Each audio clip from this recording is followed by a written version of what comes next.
O inicio das mocións son 7. A primeira é unha moción do Partido Popular sobre a recuperación en posta en valor da área de estacionamento no contorno do estadio de San Lázaro. Quen vai a facer a intervención?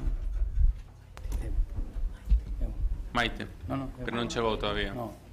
Esperamos un minuto, falta Jorge tamén, que era quen iba a contestar, pero a ver. Luís, se ves a Maite ou a Jorge, os podes deter e levar os calabozos porque veñan ao pleno.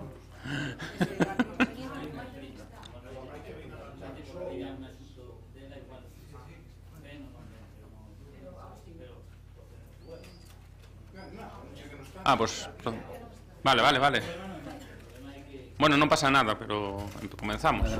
Podemos cambiar o orden, se non está Jorge Sánchez. Claro. Veña. Pero comencemos. Vale. Ben, esta iniciativa trata de poñer en valor a ampla área urbanizada que se atopa nas proximidades do estadio de San Lázaro en dirección ao Parque de Carlomagno. Son aproximadamente 2,8 hectáreas destinadas a aparcamento público que dispón de aproximadamente 1.500 plazas para o estacionamento de vehículos en batería. Co paso dos anos, é certo de que dende fai moito tempo, dende o ano 93, a zona foi sufrindo un continuo deterioro ata chegar na actualidade unha situación de abandono preocupante. Aínda que a verdade é que non sei se por casualidade ou froito dunha coincidencia, a raíz de dar a coñecer a nosa iniciativa houve unha actuación puntual de limpeza, pero é certo que a sensación de abandono que aparece no lugar significa que habitual ver residuos de todo tipo e hai só unhas semanas podemos comprobar como nas distintas rúas se depositaban neumáticos, cristais, tubos, colchóns sanitarios e mesmo electrodomésticos.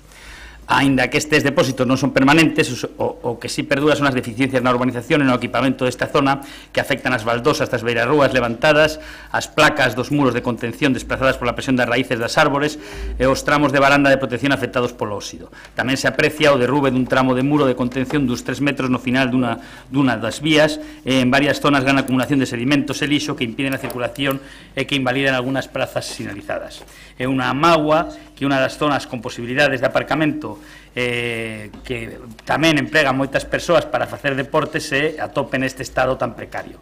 Por iso formulamos unha proposta que para impulsar a adopción de medidas canto antes para mellorar a frecuencia na súa limpeza, evitar que continúe a súa degradación e recuperar a súa funcionalidade poñendo en valor este amplo espazo que ademais do seu uso vinculado aos vehículos podería ter outras utilidades. Como sinalamos no texto da nosa iniciativa, evidentemente as necesidades de aparcamento nesta zona non son as mesmas que as percibidas cando se puso en servizo hai 25 anos vinculadas ao estadio de fútbol a poucos meses antes da chegada da S de Compostela a división de honra da fútbol español, pero a súa existencia e a súa rehabilitación ofrece amplas posibilidades actuais e sobre todo cara ao futuro. E iso sin contar coas grandes posibilidades de que o Compost poida subir á segunda división B e, polo tanto, incrementemos o número de aficionados que nos acercamos ali os domingos. Entre as posibilidades de utilización desta zona, a máis acaída sería o seu uso como aparcadoiro disuasorio, tal e como se recollía no Plan Sectorial de Aparcamentos Disuasorios da Xunta de 2013, dada a súa situación na periferia do centro urbano, próxima e ben comunicada co periférico e coa autoestrada do Atlántico. Achegaría, como indicamos, unha oferta no contorno de 1.500 plazas, un volumen que case duplica as plazas ofrecidas na actualidade entre os aparcamentos disuasorios de Salgueiriños, Santa Marta, Ponte Pedriña e a veciña superficie situada entre o Camiño Francés e o Palacio de Congresos. Unha superficie así sería de gran utilidade cara ao ano santo 2021 e podería ser tida en conta, ademais, para contribuir á celebración de distintos actos, máis e metendo en conta as posibilidades do propio estadio e dos seus arredores. A proposta de reactivar a zona podería contar, ademais, coa colaboración financeira da Diputación ou da Xunta de Galicia, tendo en conta que a Administración Autonómica ten entre os seus objetivos a promoción e potenciación deste tipo de superficies no contorno das grandes cidades, como fixo no aparcamento de Pontepedriña. En consecuencia, a nosa iniciativa propón a adopción do seguinte acordo, e é que o Pleno do Concello inste ao correspondente órgano do Goberno a que proceda a incrementar a frecuencia dos labores de limpeza na área de estacionamento situada no estadio de San Lázaro e planifique e execute polos propios medios ou con colaboración de outras institucións unha actuación integral de rehabilitación desta área para poñerla en valor, contemplando a posibilidade de dotala dos servizos necesarios para converterla nun novo aparcamento disuasorio para a cidade. Moitas grazas. Gracias, Goretti. Sí, vou comezar por comentar que o Bloque Nacionalista Galego vai apoiar esta proposta do Partido Popular. Estamos de acordo, por suposto, tanto no primeiro apartado de incrementar a frecuencia de labores de limpeza nesta área, como no sentido de poder planificar, poder conseguir que toda esta zona situada entre o Estadio de San Lázaro e o Parque Carlomagno poida acabar sendo ese aparcamento disuasorio para a cidade que tanto necesita. Unha vez dito isto, quero tamén que conste que desde o BNG levamos moitísimo tempo reclamando, por un lado, tanto o mantemento dos aparcadoiros públicos como a construción dos novos comprometidos, e comprometidos tanto polo Concello como pola propia Xunta. Por un lado, no caso da Xunta, o propio Agustín Hernández comentou agora que hai un incumprimento dun plan vendido como un grande plan para facer aparcadoiros disuasorios nas 7 cidades galegas. Deles había 8 que estaban situados en Santiago de Compostela e realmente o único executado a día de hoxe é o da Pontepedriña. Entre eles, por suposto, que estaba este, ou seja que a verdade é que ao final é vender moitas veces fume, como se fai moitos anos máis tarde, pois ao final non se consegue. Naqueles momentos lembramos justamente que Agustín Hernández era conselleiro, non estaba no goberno nese momento. E tamén a respecto do Concello de Santiago de Compostela, nos comentamos na negociación dos orzamentos de 2017 que era absolutamente necesario que se fixesen distintos, que se lle dese cumprimento a distintos aparcadoiros que eran absolutamente necesarios. Un deles no Campus Sur. Ao final o que tivemos foi un pre-anteproxecto, nin sequera iso, e non hai máis nada avanzado nestes momentos, cando entendemos que é tamén outra zona absolutamente necesaria, imprescindível para poder tamén conseguir ter zonas que sexan aparcamentos disuasorios, máis que estean nas beiras, nas proximidades do que é o centro. Exactamente igual outras actuacións, noutros lugares que poderíamos nomear, máis, en definitiva, completamente de acordo coa proposta que fai o Partido Popular, máis que hai que poñerse as pilas para intentar dotar e facer Santiago que teña outros aparcamentos disuasorios. Hai lugares, hai propostas, hai posibilidades en riba da mesa e, por tanto, que se actúe neste sentido canto antes, porque este é un dos graves problemas de Santiago que leva moitos anos sen resolver. Paco. Gracias, señor alcalde. Novamente, boa tarde. Bueno, primeiro que nos sumámonos tamén a esa ilusión, esa expectativa de que efectivamente o Compos ascenda a segunda vez. Eso compartimos. Con respecto á moción que presenta o grupo do Partido Popular, nos tamén sumámonos, pero sí que tamén aproveitaría a intervención para facer alguna reflexión que ven do Plan Sectorial de Aparcamentos disuasorios ligados ao fomento do transporte público da Xunta de Galicia do 2012, onde se prometían para Santiago 8 aparcamentos de 2.940 prazas que ian costar pouco máis de 1 millón de euros, e dos que, claro, cantón ve o que se fixo ao respecto, pois efectivamente solamente está o aparcamento de intercambio modal da Pontepedriña. Porque, claro, todo o resto dos aparcamentos que se poden entender de intercambio modal son feitos polo Concello, son 23, estación do ferrocarril, o recinto ferial do Amio, os aparcamentos conxuntos de intercambio modal máis carpool, Santa Marta, Salgueriño, San Lázaro, todos do Concello, e faltaría un deles que é o carpool que estaría en Fontiñas. Por lo tanto, nos entendemos que non estaría tampouco de máis, sendo interesante, xa digo, vimos votar a favor desta moción, pero non estaría de máis lembrar que todavía queda unha serie de aparcamentos por construir e de compromiso neste caso da Xunta de Galicia.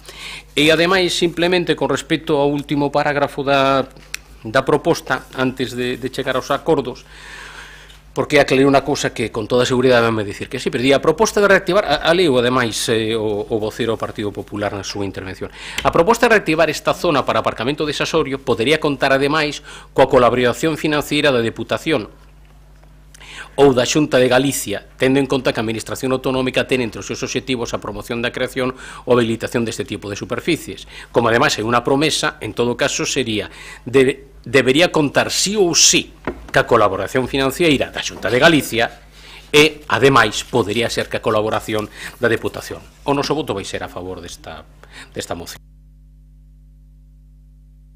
Jorge. Bueno, boas tardes de novo. Si concordamos en que é necesario unha mellora de mantemento, sería desexable, por certo, que a partir deste domingo para o ano que ven houbera moito máis vehículos. Unímonos a ese desexo do ascenso da SD Compostela, evidentemente, e iso faría necesario tamén un mellor mantemento e unha mellora na limpeza. Concordamos en que o estado é mellorable e, polo tanto, aí sí que estamos de acordo e votaremos a favor. Con respecto ao resto da reflexión da exposición de motivos e o que ahora estamos falando de aparcamentos disuasorios, non? Entendemos que a ubicación deste aparcamento é interesante pola súa conexión con Fontiñas a pé e que tamén sería necesario unha mellora da conexión a través do transporte urbano. Nas previsións deste goberno pois están a activar outras dúas bolsas de aparcamento disuasorio e o que sí temos claro, vendo tamén a proposta do PP, será intentar recabar o apoio do goberno autonómico, porque entendemos que ese compromiso do plan do 2012 debería seguir vigente e, por lo tanto, para nós ahora mismo hai outros dous aparcamentos que están neste momento en proxecto ou iniciando o que temos previstos, tanto no ámbito do Castiñeiriño como en Vista Alegre, e habería que, sobre todo, potenciar estas bolsas de aparcamentos existentes, como poden ser esta do Estadio de San Lázaro e o aparcamento desta parcela trapezoidal que está tamén cercana a Fontiñas, para poder utilizalas. Digo estas, así como tamén queda dentro dun futuro próximo, entendo que a da Cidade da Cultura a través da conexión, porque entendemos que a ubicación dos aparcamentos disuasorios debe ser precisamente nesas entradas da cidade, de tal forma que podamos cubrir todas as entradas da cidade con unhas bolsas de aparcamento que ademais podan estar vinculadas co transporte público urbano e podan situar a xente que se desplaza por motivos de estudios, de traballo, que fai uso de seus aparcamentos disuasorios na cercanía da cidade. Por lo tanto, votaremos a favor desta proposta, entendendo que é necesario pois mellorar posiblemente o mantemento ou a limpeza, e dando por descontado que a partir de ahora contaremos con ese ofrecemento, con esa petición que fixo no seu momento, con ese ofrecemento que fixo no seu momento a Xunta de Galicia no 2012 no plan de aparcamentos disuasorios, e que entendemos que ten que manterse ese compromiso para poñer en funcionamento, activar estos aparcamentos disuasorios dos que se falamos. Algo que engadir, Agustín? Sí, moitas grazas polo apoio. Falaron os diferentes portavoces ao respecto do plan sectorial de aparcamentos disuasorios da Xunta de Galicia. E gustaríame recordar que ese é un plan do ano 2013 e que ese plan, todos aqueles aparcamentos disuasorios previstos na nosa cidade están xa en marcha, son realidade. O único que faltaba cando comezou o ano 2015 era o de Pontepedriña, que a verdade é que se puxo en servizo no 2016, cosas da vida, foi iniciado estando en unha consellería, sinei o convenio, logo despois pois licitamos a obra e rematou a obra estando o señor Noriega na alcaldía. Por certo, aproveito, na miña humilde condición de concelleiro da oposición, a verdade é que doe ver o que acontece no aparcamento de Pontepedriña, señor Duarte. Non é de recibo que os vehículos aparquen no xardín, non é de recibo. Non sei se algún concelleiro do goberno vai por ali, pero é unha vergoña que na entrada da cidade de Santiago, da capital de Galicia, os vehículos aparquen no xardín pagado cos cartos da Xunta de Galicia, é dicir, cos impostos de todos, cunha sinal que indica que está prohibido aparcar. Ese é o modelo de aparcamento disuasorio de Compostela Aberta. Moitas gracias e máis nada.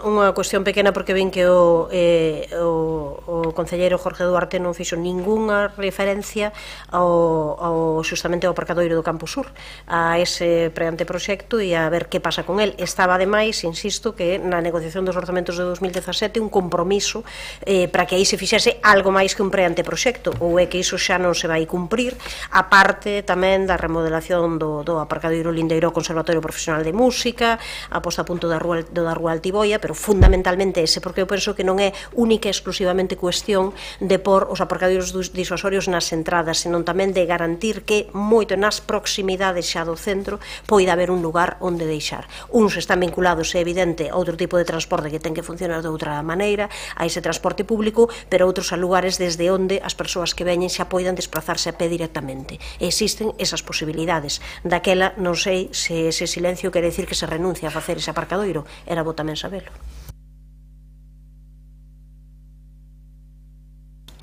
Sí, grazas somente dos puntualizacións. A primeira facer referencia a que, se eu non lembro mal, no plan aínda faltaría o carpool de Fontiñas, pero aparte diso, o certo é que o aparcamento da Ponte Pedriña non se trata tanto solamente dun aparcamento de rotación, un aparcamento de estacionamento. Este fin de semana había a mitade dos coches que poderían caber, é dicir, non pasaban de 100, por lo tanto, efectivamente, aí temos un problema con ese aparcamento, máis nada.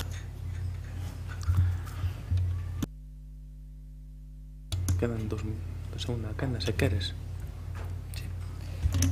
Máis que nada por contestar a Goretti, é certo que ese aparcamento conta cun estudio previo para distintas alternativas que se ten falado cas asociacións de veciños e de comerciantes da posibilidade de activar, e o que se estaba buscando, estudiando, era a fórmula de financiar. Hai unha previsión de custe, había unha idea de que aproximadamente un 60-70% tuvera que ser financiado por residentes, con un estudio económico xa previsto, e o que se estaba buscando era a fórmula para poder acometer esa inversión, para non incrementar o endeudamento do Concello, que hubiera unha fórmula que permitise facelo. Nese punto estamos. De feito, antes de, fai poucos días, tivo a última reunión cos veciños do Ensanche, precisamente para avanzar neste proxecto. Hai anteproxecto, e antes de concretar, gustaríanos poder avanzar máis na fórmula de financiación para seguir con el. Comparto co señor Agustín Hernández a nosa preocupación cando vimos os coches encima do xardín. Douse orden inmediatamente de a policía local, e tamén de buscar unha fórmula para impedir que, ademais do elemento sancionador, houbera algún elemento disuasorio que impedira esa utilización. Entendo que por unanimidade, señor secretario. Moi ben, unanimidade. A segunda moción é do Partido Socialista sobre a terminal da Bacolla. Gracias, señor alcalde. Novamente, boa tarde, compañeras e compañeros de corporación. Bueno, recentemente, de feito, o 31 de maio deste ano, se tivo un encontro do Comité de Rutas, Comité de Rutas Aeroportuarias, que foi constituído o 6 de marzo de 2014. Eu penso que xa é tempo dabondo, despois de pasado tanto tempo, ni máis ni menos que casi un mandato, 4 anos, que preguntemos que hai das diferentes decisións que se tomaron naqueles primeiros comités. O primeiro deles é que acontece cas liñas e as conexións que en principio se lle xudicaron ao aeroporto de Santiago de Compostela, ao aeroporto de Lavacolla, agora Rosalía de Castro, Lavacolla. Porque o certo é que eu sempre tive na impresión, e así o teño dito moitas veces, que as decisións do Comité de Rutas o que fixo, entre outras cousas, foi constreñir as posibilidades de crecemento do noso aeroporto. Claro que crece, faltaría máis. É con diferenza para nós o mellor aeroporto que ten todo o norte de España, coas mellores infraestructuras, tanto de instalacións como de axudas á navegación, que a pista de aterraxe máis longa, e, polo tanto, faltaría máis que cando ti tes o mellor aeroporto non crecera. Pero, claro, cando un ve, por exemplo, acumulado deste mes de maio, vamos, do último mes de maio, son as últimas datas, claro, en pasaxeiros nos medramos un 4,6%, pero a Coruña medra un 8,6%, Vigo medra un 9% e a media do Estado medra un 7,3%. Por lo tanto, estamos por debaixo de todos esos medres, aínda que non signifiquemos prácticamente o 50% dos pasaxeiros de Galicia. Cando vemos as operacións, nos medramos, o acumulado estou falando, dun 1%, Alvedro medra un 2,3%, Vigo un 5,2% e a media do Estado un 6,2%. Por lo tanto, o primeiro que gustaríanos saber é como está a situación desas liñas que se lle tiñen adxudicado a Santiago de Compostela, aparte de reducir as conexións KT4 e con Barcelona, incrementar o que tiña que ser os voos de compañías low cost, pero como está a situación dos destinos de Buenos Aires, Caracas, Estocolmo, Marsella, Manchester, Montevideo, Nantes ou Nova York. Isto é a primeira. A segunda, que plantexamentos existen para a mellora da conexión KT4, e non me refiro aos composteláns que teñen que ir a Madrid ou os madrileños que poden vir aquí, porque iso COAP efectivamente vai modificar, sino no que iso significa para establecer conexións. Un exemplo que é o aeroporto de Alvedro. O aeroporto de Alvedro, mantendo o primeiro voo da mañá e conseguindo que se retrasaran 10 minutos as conexións, conseguiu 100 novas conexións a semana. 100 novas conexións a semana. Caracas, San José de Costa Rica, Guayaquil, Londres, Ginebra, Frankfurt, Bolonia, Argel, Tenerife, Gran Canaria, Málaga. Estes son algúns dos exemplos. Por lo tanto, nos gustaríamos saber por que non se plantexa o que expectativas hai de plantexar mellorar as conexións KT4 e conseguir, como fixo Valencia, que é outro exemplo, 200 destinos a través dese enlace. Terceiro, como está a situación da petición que aquí se aprobou ademais por unanimidade das licencias para as lanzadeiras que permitan unir os centros das outras cidades en Galicia directamente co aeroporto de Lavacolla.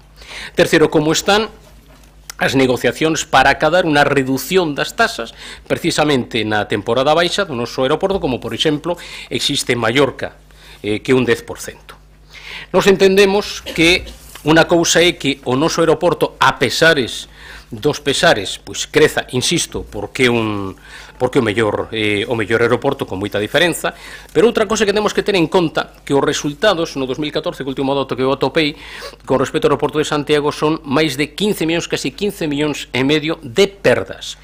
E para conseguir non ter perdas necesitamos 4 millóns de pasaxeiros. Estamos superando un pouco os 2 millóns e medio, que é unha boa noticia, superar os 2 e medio, pero necesitamos chegar aos 4.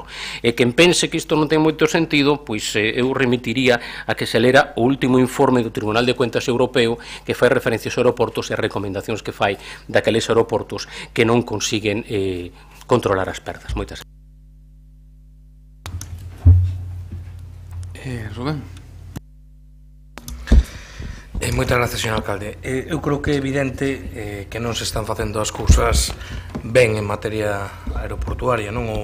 O presidente Feijóo, nunha entrevista que concedía na pasada campaña electoral das eleccións galegas, decía que se tivera que pôr algún suspenso en algunha asignatura gubernamental, que se poría un suspenso en política aeroportuaria, non?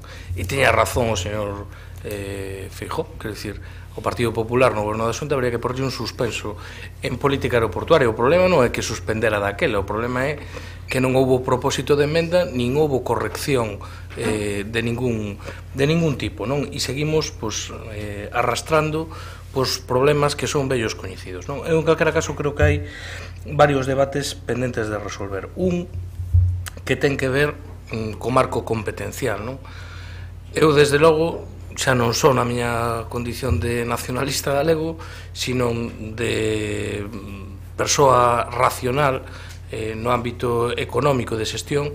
Estou convencido de que os aeroportos galegos non se xestionan mellor desde Madrid que desde Galiza. Estou convencido.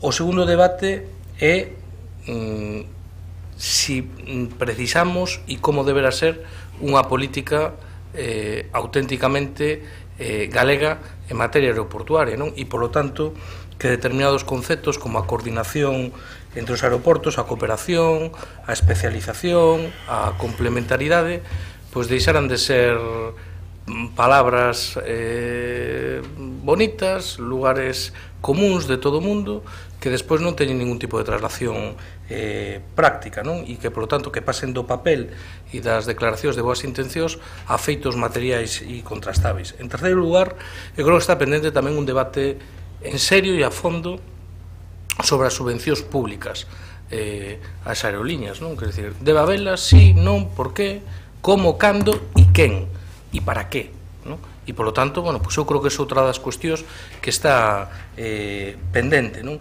E, por último, hai dúas cuestións, unha delas facía referencia ao portavoz do Grupo Socialista, que non é menor, que teñen que ver unha delas ca conectividade, non? Quer dicir, tanto a conectividade por bus urbano desde Santiago co propio aeroporto, que é certo que mellorou sustancialmente nos últimos anos, pero que sigue sendo manifestamente mellorável, todo o que ten que ver co transporte por carretera. Antes, en outra proposición, facíamos referencia á importancia de rematar o intermodal e que, por lo tanto, pues, se pode acceder directamente á autovía Lavacolla desde a autoestrada P9, pero tamén a conexión entre o aeroporto e a futura estación intermodal e, como comentaba o portavoz do Grupo Socialista, a conectividade entre as diferentes cidades galegas e as principais vilas de Galiza co aeroporto central e de referencia do noso país. E, por último, que tamén facíamos referencia nunha proposición anterior do noso grupo, que vai pasar ou que deberá pasar ca bella terminal de Lavacolla. Quer dizer, eso non pode seguir así, non? Estes días había polémica co tema da terminal de cargas. Eu non sei se iso se pode utilizar ou non para a terminal de cargas, para outro tipo de usos aeroportuarios, para calquera dos múltiples usos que se teñen posto en riba da mesa. O que teño claro é que é un erro garrafal seguir mantendo pois, esa infraestructura pechada a cal e canto. Por lo tanto, pois, imos votar favorablemente a esta moción do Grupo Socialista.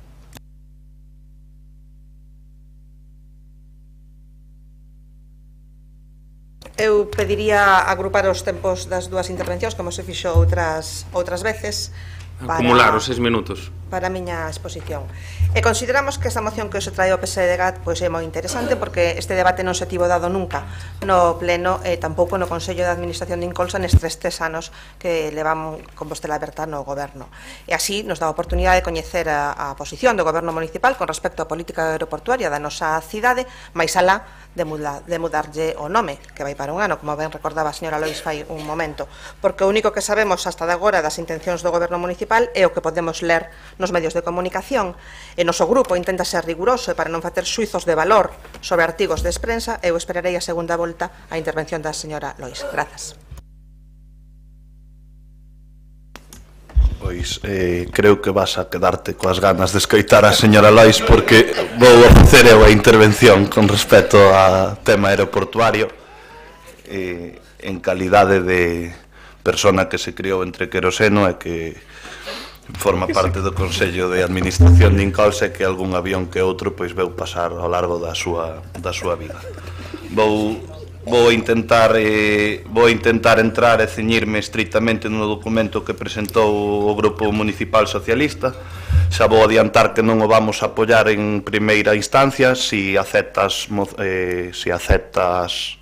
as emendas do Partido Popular, sí que as votaríamos favorablemente, xa que consideramos que teñen máis rigor que o documento que presentou o Grupo Municipal Socialista, e vou intentar ahora explicar por qué.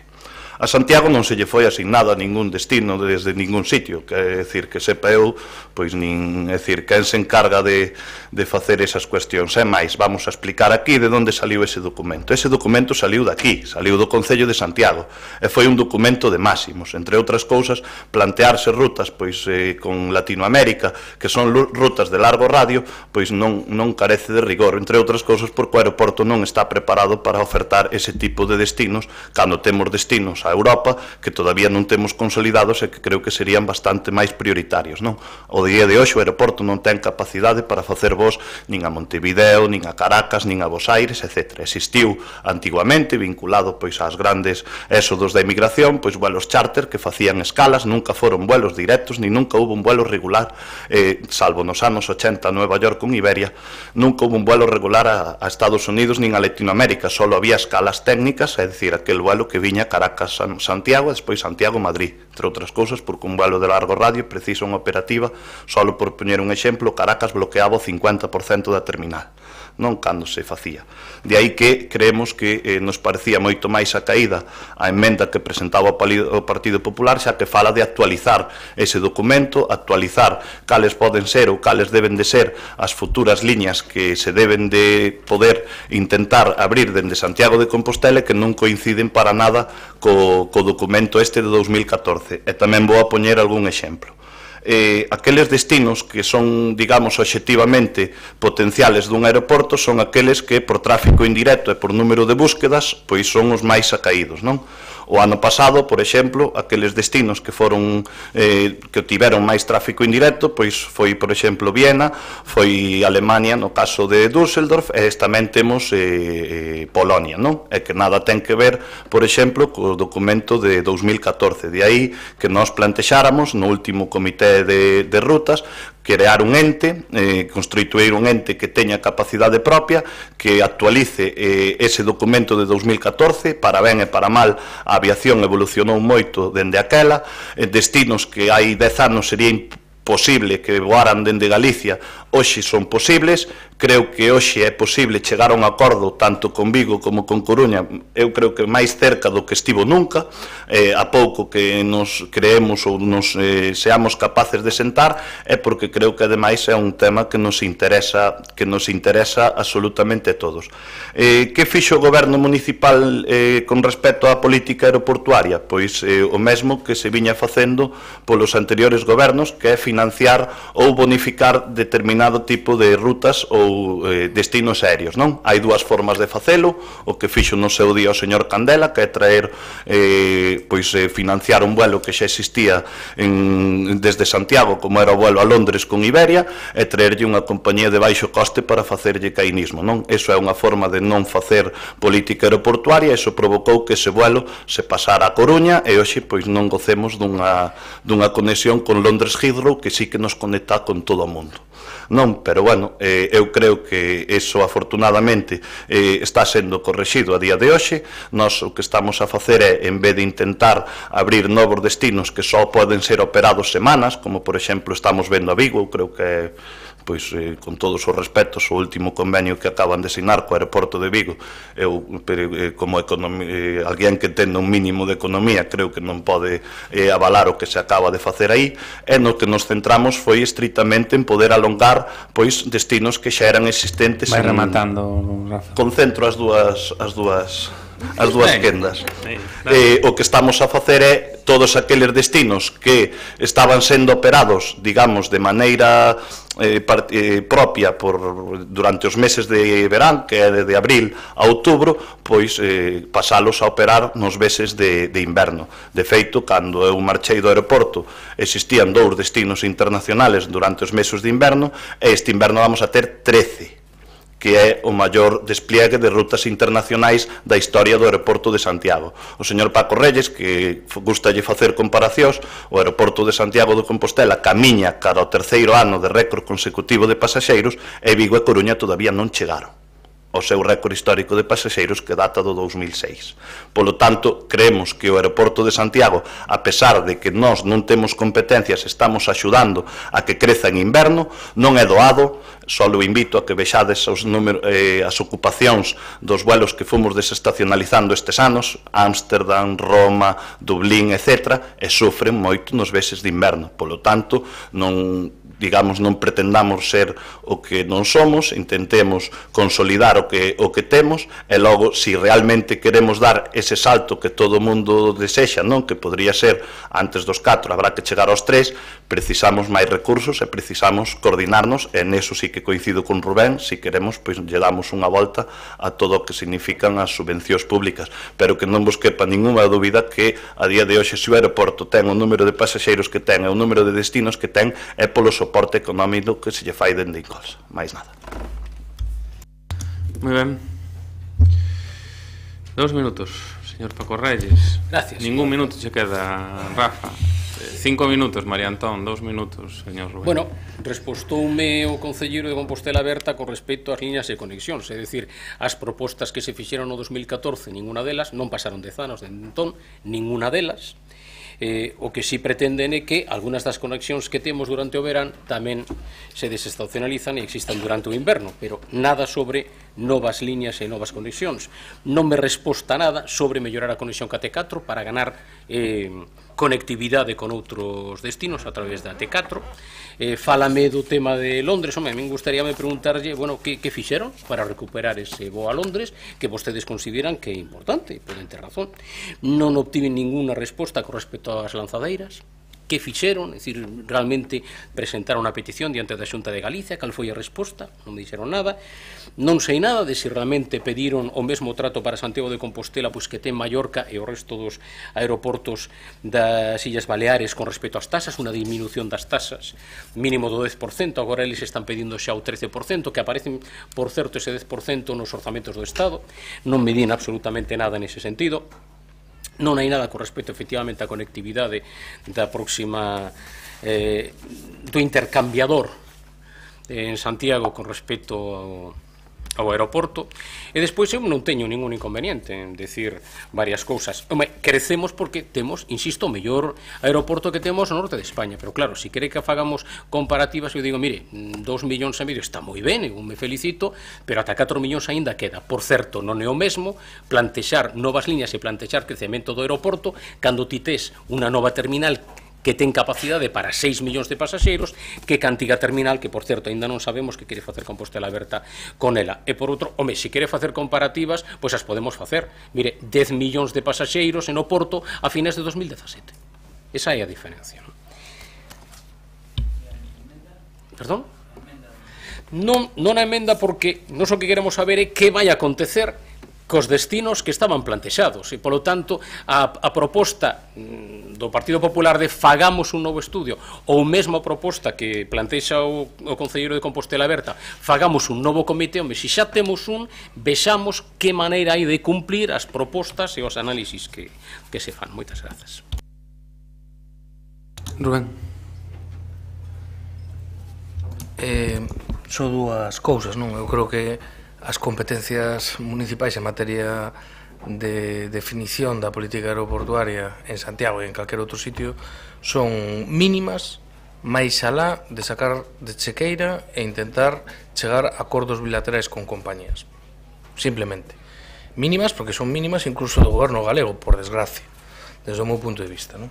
Dito iso, bueno, eu creo que hai algunhas cousas que hai que relativizar. Para empezar, as cifras en termos absolutos. Eu non son moi partidario de facer avaliacións do funcionamento das cousas exclusivamente cos datos brutos a granel, por decir alguna cousa, non? Hai algo que é moi significativo, non? E que non é precisamente bo. Moitas veces asociamos no subconsciente, non, as cifras positivas no aeroporto con cifras positivas desde unha perspectiva turística, non? Pero non necesariamente é así, non? E hai un dato que é moi relevador, moi clarificador ao respecto, claro. O principal país de destino, aí pode corrixirme Rafa, pero é Suiza, non? E claro, Suiza, non vexo tantos suizos na Praza do Obradoiro, verdade? Non, pois claro, non son turistas que veñen a Santiago, son emigrantes galegos e galegas que van e veñen a Suiza en Semana Santa, tal. A conexión con Londres, pois mira, veñen moitos ingleses a visitarnos, pero tamén van moitos galegos e galegas a traballar a Londres e o resto do Reino Unido, non? Por lo tanto, moitas veces esas cifras incluso tamén hai que matizalas, non? E eu, por último, nas cuestións nas que se pode incidir, eu creo que nas que hai que falar, non? Entonces, para min, se se chega á conclusión de que ten que haber financiación pública no acompañamento directo e indirecto de aerolíneas, que é un debate,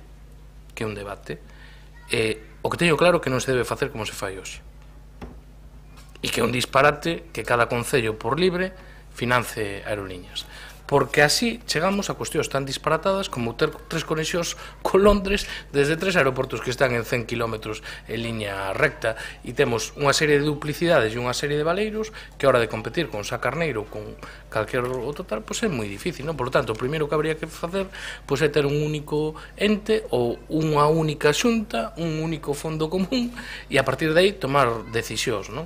E eso, pois, vexo a Rafa tamén moi optimista. Novamente, honesto, tamén son bastante máis escéptico pola experiencia práctica non dos últimos anos, sino das últimas décadas. E entonces, 5 minutos. Pois moitas grazas, eu agradezolle o señor Rafa Peña a súa brillante intervención. Eu non sei se de aquí promocionará ser concelleiro de política turística, pero vai, no noso opinión, por lo bon camiño.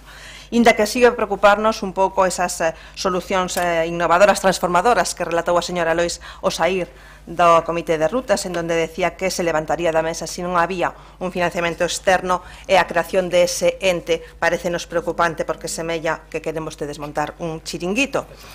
Apelación constante por parte dos grupos a que sexa a Xunta quen coordina as cidades, pois a verdade tampouco vemos. Primeiro, porque, como xa se dixo, a Xunta non ten competencias aeroportuarias. E, ademais, en noso punto de vista, tamén é hasta perigoso, porque a Xunta non vai a decidir o que terían que facer a decisión municipal en competencias da súa propia autonomía. Porque isto que quere decir? Que vostedes estarían contentos se a Xunta decide que o voo a París ten que sair de Vigo?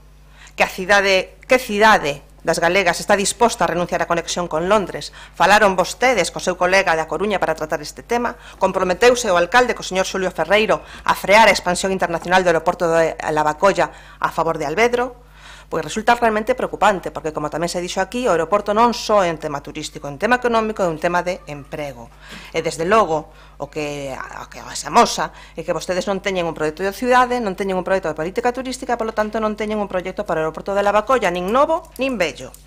Porque, mire, se resulta paradóxico que no recente estreado Plan Estratégico de Turismo non se adique nin unha soa liña, ningunha soa reflexión a este asunto.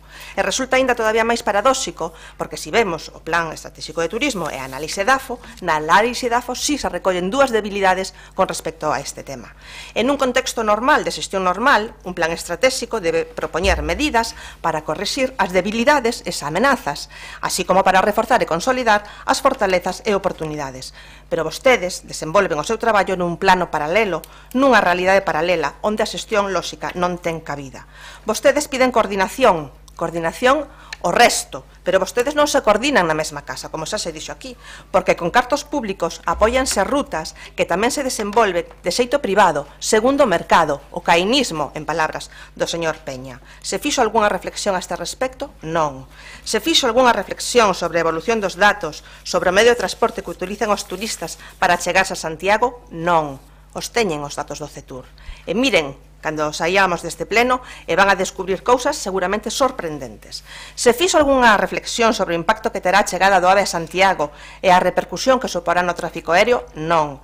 Nada disto aparece reflectido no Plano Estratégico de Turismo, e, segundo vostedes, ten que ir ata o 2020. Co cal, se a chegada do AVE e o do 19, teríamos que estar xa facendo as políticas que teñen que vir despois. Porque os resultados de hoxe non é o traballo do ano pasado.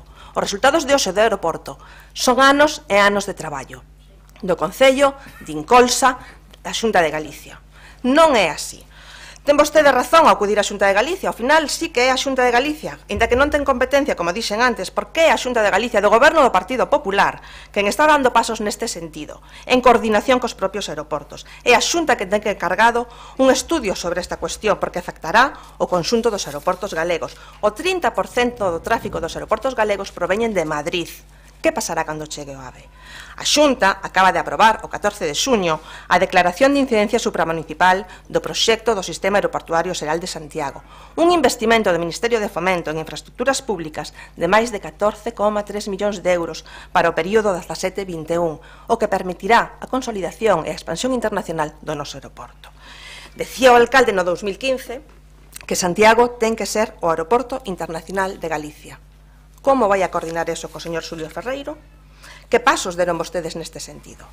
E falando de aeroporto non podemos esquecer a novas deste día, o abandono de xestión de terminal de carga por parte de Delta Cargo. Non vou explicar aquí o que supón agora mesmo para as empresas de recepción de mercadorías como flores, produtos perecederos, animais, correo ou repatriación de restos humanos. Non vou explicar que afectan a máis de 50 empresas, 17, das cales están dedicadas á exportación de pescado ou marisco. E non vou explicar que aquí tamén hai traballadores detrás. Vostedes dixeron que farían o que estaría na súa man. Cando se enteraron vostedes que Delta Cargo abandonaba o servicio da terminal de carga? Que xestións teñen realizado sobre este asunto? Non vou a estenderme máis porque realmente a súa actuación é de parálise permanente. Lamento profundamente que o Partido Socialista non acepte as nosas emendas porque creo que enfocaba un pouco o obxectivo da súa moción, coa que nós estamos de acordo, pero queríamos contextualizar pois no sentido de que o que dixo o concelleiro Rafa Peña, que en verdade 4 anos despois o mundo xa cambiou moito e quizáis teníamos que repensar e introducir novas variables nese estudo de plan estratégico do aeroporto. E con respecto ao tema de transporte, incidíamos que entendíamos que dentro do plan de transporte público que se está a realizar para o ano 2019, esta teria que ser un apartado específico, por eso facíamos a nosa enmenda. Estamos de acordo con que a AENA ten que facer algo, efectivamente. E aí os señores socialistas van a ter moito que decir a raíz de que o goberno mudou de cor. Eu tamén quería saber se o señor Paco Reyes, cando presentou esta moción, falou con Abel Caballero, que parece ser que é un pouco a China que temos neste zapato. Grazas. Pasamos a votación, entendendo que non se aceptan as emendas do Partido Popular. Sí. Con respecto a isto, teño que recoñecer un erro. Si me permite, Presidencia, no momento que se presentou a proposición número 3, había unha emenda do Partido Popular, eu dixen se non admitía, pero que había que haberla votado. Sinto erro. Quero decir que as proposicións hai que votar as emendas, o resultado foi... Nunca se votaron, señor secretario. Sí? Sí, a moción hai que admitir o propoñente, pero en proposicións hai que... No, pero digo que na número 3 aí hai un erro por a miña parte porque non o sometí a emenda a votación.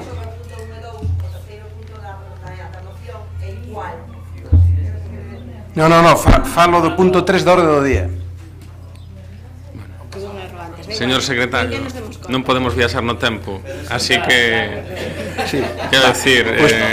Perdón, entón... Vayamos ao que estamos. Non se admite a emenda de... Non se admite. Ben, entón, votos a favor desta moción presentada polo Grupo Municipal de PSDG, PSOE para impulsar o aeroporto de Lavacolla. Votos a favor. BNG, PSOE. Sí. Votos en contra. Compostela Berta. Abstencións. Grupo Popular. Moción quedaría rexeitada. A seguinte moción é do BNG para realizar diversas actuacións destinadas a mellorar a calidad de vida nas Fontiñas. Goretti. Ben, neste caso, esta moción o que trata é de facer un realidade algo en que acreditamos firmemente desde o BNG e que ás veces desde a solución de pequenas cousas pois podemos mellorar moito a calidade de vida das veciñas e dos veciños, así que despois dunha xuntanza coa veciñanza das Fontiñas presentamos pois unha batería de cuestións que se podería incrementar máis collemos simplemente aquelas que entendemos que son perfectamente asumíveis no curto prazo, que se poden facer de maneira rápida e inmediata e que estou segura que toda a xente que reside nas Fontiñas pois vai ficar moito máis satisfeita e vai facer a vida pois moito máis doada, non?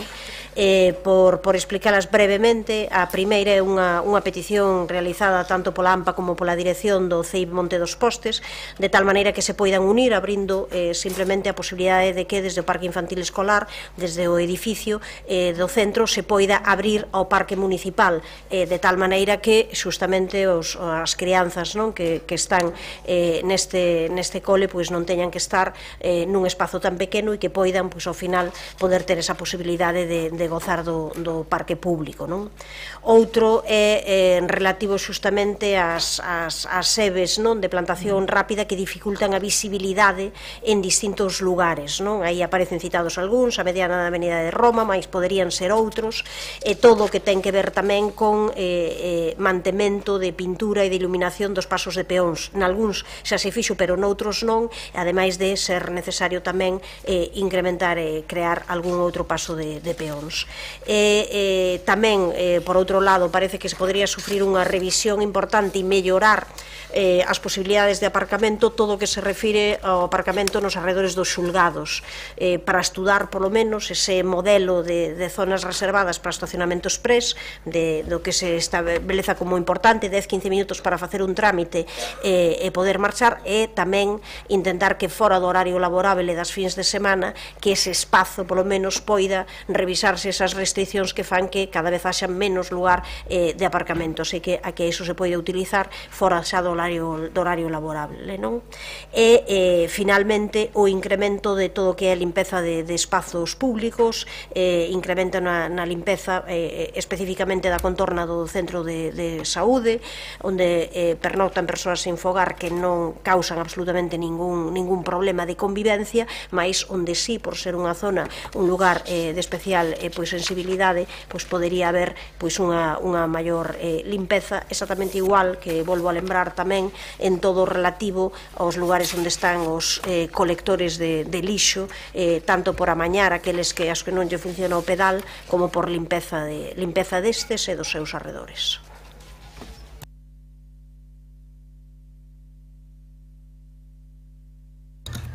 Paco Reyes. Gracias, señor alcalde. Pois o Grupo Municipal Socialista vai votar a favor desta moción, pero eu engadiría alguna cousa máis. Concretamente, os muros de contención hai máis dun ano que houve unha moción do Partido Popular neste pleno, aprobada.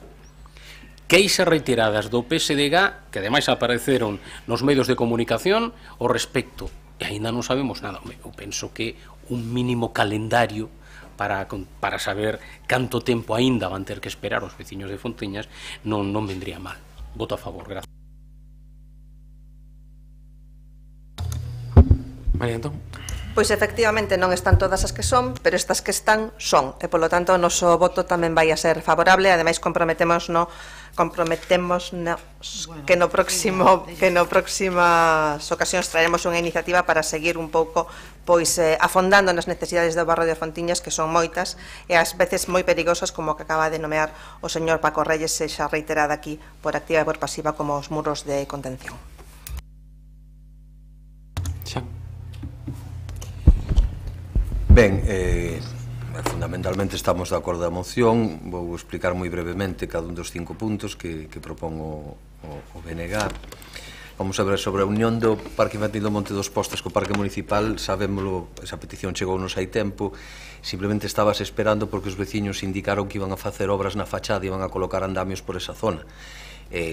O tema das obras estáse demorando, entón faremos un último contacto con eles a ver se nos dan unha data definitiva, senón teremos a porta aberta xa para o vindeiro mes de setembro. Pois, é algo que está previsto, está orzamentado e simplemente non actuamos polo de agora, pois polo tema das escadas para facer a obra de fachadas. Ben, sobre as especies vegetais xa se cortaron algunhas en distintos puntos que foi detectando a policía local, cambiáronse outras, manterse unha especial atención ao recorte das seves das medianeras e das rotondas, pero, insistirei para que faga unha revisión a fondo para ver se hai algún elemento que se nos pudera ter pasado. Respecto do mantemento da pintura, eu creo que está mantida correctamente, e da iluminación dos pasos de peóns hai fundamentalmente un ao final da rúa Berlín, que vai a baixar a área central, o paso subterráneo, que efectivamente de noite e os días chuviosos é bastante perigoso. Xa está un proxecto feito para instalar un par de luminarias e, farase cando os servicios do Concello vayan dando para diante a documentación. O paso de peóns á altura da rúa Astorga xa o falamos varias veces, Goretti, xa sei que é unha teima xa casi persoal túa, pero insisto, a min os servicios técnicos do Concello desaconsellamo reiteradamente e como ben sabedes, pois é xente que ten un criterio que manteñen. O tema dos xulgados é complicado porque ten un área de seguridade, piden máis zona de seguridade, máis zona de aparcamento para funcionarios que lle estamos denegando e, temos unha certa tensión colaborativa nese aspecto cos xulgados para manter eso máis ou menos xestionado, pero, pareceme ben o de buscar zonas de, se non é aí exactamente, algunha zona de 10 minutos, pareceme correcto. E, da limpeza do espacio público, sen dúbida. No tema do centro de saúde, sabede que o que son os soportais do centro de saúde son propiedade dos Sergas, non é propiedade do Concello. Entrar aí a limpar tamén é... xa o fixemos algunha vez, digamos, por urxencia, por emerxencia, pero como unha dinámica estable de asumirnos a limpeza dese espazo, tampouco o vexo, pero, manteremos a atención e se algún momento hai que intervir por razón de urxencia, farémoslo como xa o fixemos ata agora. En resumen, o noso voto será positivo e estamos niso. Gracias, Xan. Goretti, algo que engadir? Sí, no, simplemente agradecer o apoio de todos os grupos e únicamente non comentar a respecto. Eu creo que dos xulgados que se debería de poder arranxar, que habería que chegar a un acordo, porque creo que en determinados momentos iso sí que é factible. A respecto do paso de peóns, eu pediría que se falades que a veciñanza non é unha cuestión persoal, a veciñanza pide, e non só simplemente iso, se ides facer fotos ali, non hai un atropelo calquera día, porque por ali todo o mundo pasa polo medio. Insisto, todo, absolutamente todo o mundo pasa. Eu non tiven tempo, pero seguro que no verán podo poñerme 24 horas un día e eivos de dicir canta xente atravesa polo paso de peóns entre un e outro dos que está ali. Pero, insisto. Non te poñas 24 horas, Goretti, descanso, que bastante xenda tes que... Paco, algo que engadir? Non, María Antón, algo que engadir? Sí, só dúas pequenas apreciacións, xa que o señor Duro dixo aquí a atacar o tema do parque, pois a ver se temos sorte e o noso rogo de hoy vai no mesmo PAC, porque está xustamente na contorna inmediata e ademais é unha parte do acceso. Estou a referirme ao tema da Rúa Belgrado e a Rúa Baliño.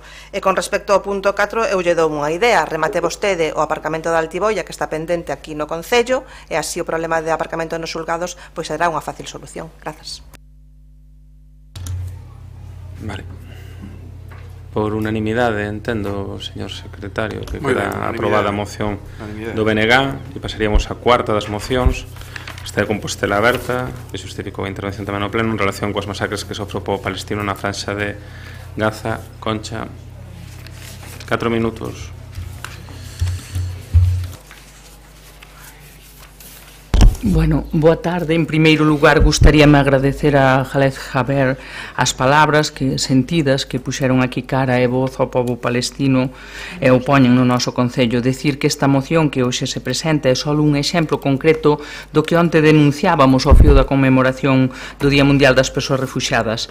É unha mostra dos tempos dramáticos que vivimos, do que está ocurrindo en países do Oriente Próximo e África que obrigan a milleiros de persoas a fuxir dos seus fogares, lanzarse ao mar e buscar protección e refuxo en Europa. Tamén é un bo exemplo da riqueza cultural e socioeconómica que achegan as persoas migrantes e refuxiadas ás nosas comunidades. Sirve para romper estereotipos que promoven a xenofobia, o racismo e a discriminación e que van avanzando en Europa.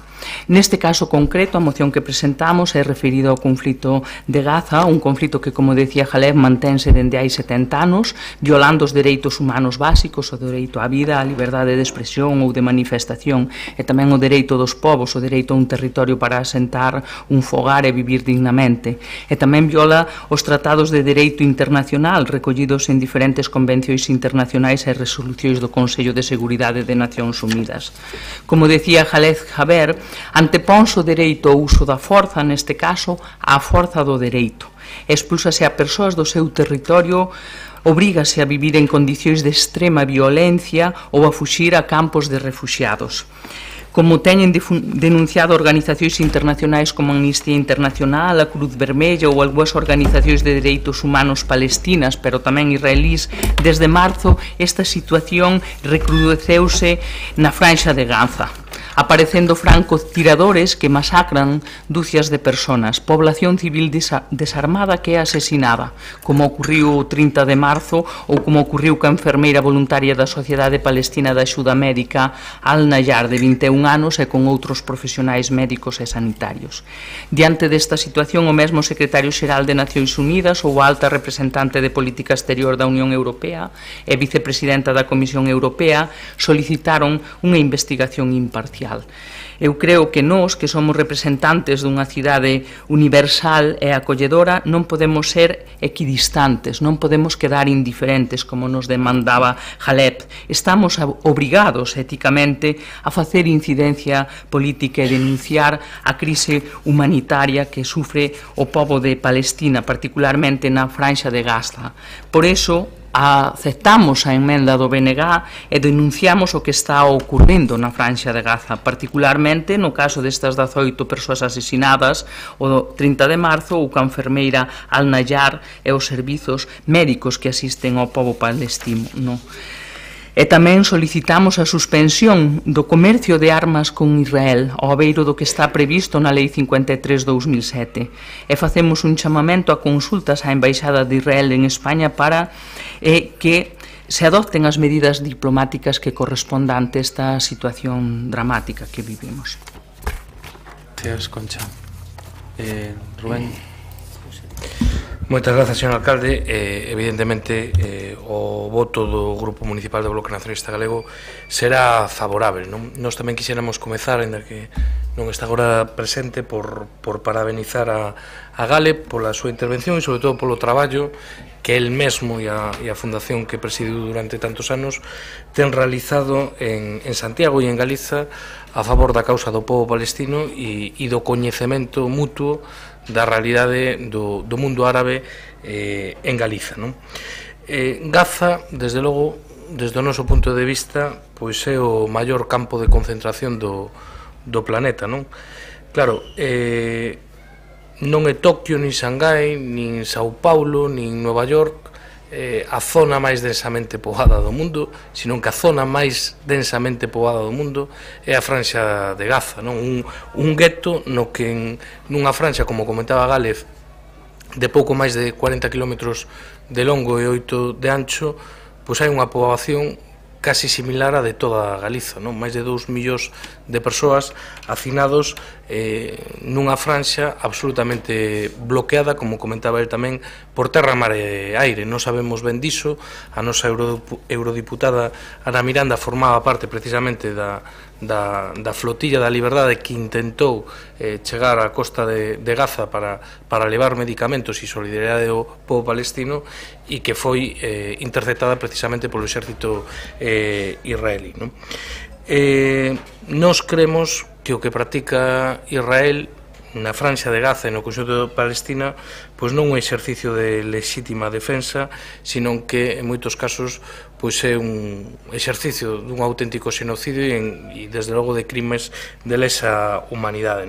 Creemos tamén que a posición da comunidade internacional pois é unha posición absolutamente vergoñenta, na que a indiferencia fai cómplice desas atrocidades, pero tamén a retórica de condena que non vai acompañado de feitos prácticos, pois tamén igualmente fai ao conxunto da comunidade internacional cúmplice do que ali pasa. Sabemos que tanto Israel como Estados Unidos entra por aquí e sale por aquí calquer tipo de resolución de condena, sexa de Nacións Unidas, sexa da Unión Europea ou sexa de outro tipo de institucións ou agrupacións de Estado. Por lo tanto, como decía, votaremos favorablemente a esta moción. Gracias, Rubén. Paco. Moitas grazas. Pois o primeiro, aínda que efectivamente non está con nos neste momento, pero agradecer a Galeb que se achegara ata aquí e agradecerlle as súas palabras a este pleno e a través diso pois enviarlle unha aperta de solidaridade co colectivo palestino aquí en Galicia. Nos abordamos esta moción dende o texto da resolución do Parlamento Europeo de 19 de abril de 2018 sobre a situación da Franja de Gaza, na que fai unha referencia clara ás resolucións das Nacións Unidas, particularmente a resolución da Asamblea Xeral 181 de 29 de novembro do 47 e tamén a resolución do Consello de Seguridade 242 de 22 de novembro de 1967, polo que se reitera, e agora leo textualmente a resolución do Parlamento Europeo, que o principal obxectivo da Unión consiste en alcanzar no conflito entre Israel e Palestina a solución dos dous estados baseada nas fronteiras do 67, con Xerusalén como capital de ambos estados, un Estado de Israel seguro e un Estado palestino independente, democrático, contiguo e viable, convivindo ambos un xunto a outro en paz e seguridade sobre a base do dereito de autodeterminación e o pleno respeto do dereito internacional. E sigue dicindo esta resolución do Parlamento Europeo: considerando que as Forzas Armadas de Israel abriron fogo contra os manifestantes utilizando munición real o 30 de marzo, o 6 de abril e o 13 de abril de 2018, que ao parecer resultaron mortos uns 30 palestinos, heridos máis de 2.000, entre los moitos nenos e mulleres, considerando que o secretario xeral das Nacións Unidas, António Guterres, e outros actores internacionais teñen pedido que se leven a cabo investigacións independentes e transparentes destes feitos violentos, violentos e que se preste especial atención ao uso da munición real. Ademais, existe do informe da Amnistía Internacional 2017-2018 5 follas que fan referencia a violacións de dereitos humanos, tanto de liberdade de circulación, bloqueos de Gaza, detencións, reclusións arbitrarias, tortura e outros malos tratos, homicidios ilícitimos, uso excesivo da forza, liberdade de expresión, de reunión e de asociación, limitación dos mesmos, dereito a vivenda, desaloxos forzosos e demolicións, impunidade, privación da nacionalidade, persoas refuxiadas e solicitantes de asilo, encarcelación de obxectores e obxectoras de conciencia. Insisto, informe de Amnistía Internacional. E continúa dicindo a resolución do Parlamento Europeo, considerando que jamás figura na lista de organizacións terroristas da Unión e propón a destrucción de Israel, que continúa o lanzamento de cohetes dende a Franja de Gaza contra o territorio israelí, que nas últimas semanas se ten producido un incremento dos ataques terroristas contra Israel con unha escalada de incidentes militares en Gaza e os seus derredores, e que aínda se está á espera do cumprimento dos acordos de 12 de outubro de 2017, no que jamás se comprometeu a disolver o Comité Administrativo a través do que xestiona a Franja de Gaza e transferir o control efectivo sobre os ministerios e pasos fronterizos á Autoridade Nacional Palestina e a celebrar eleccións democráticas, cousa que está incumprido.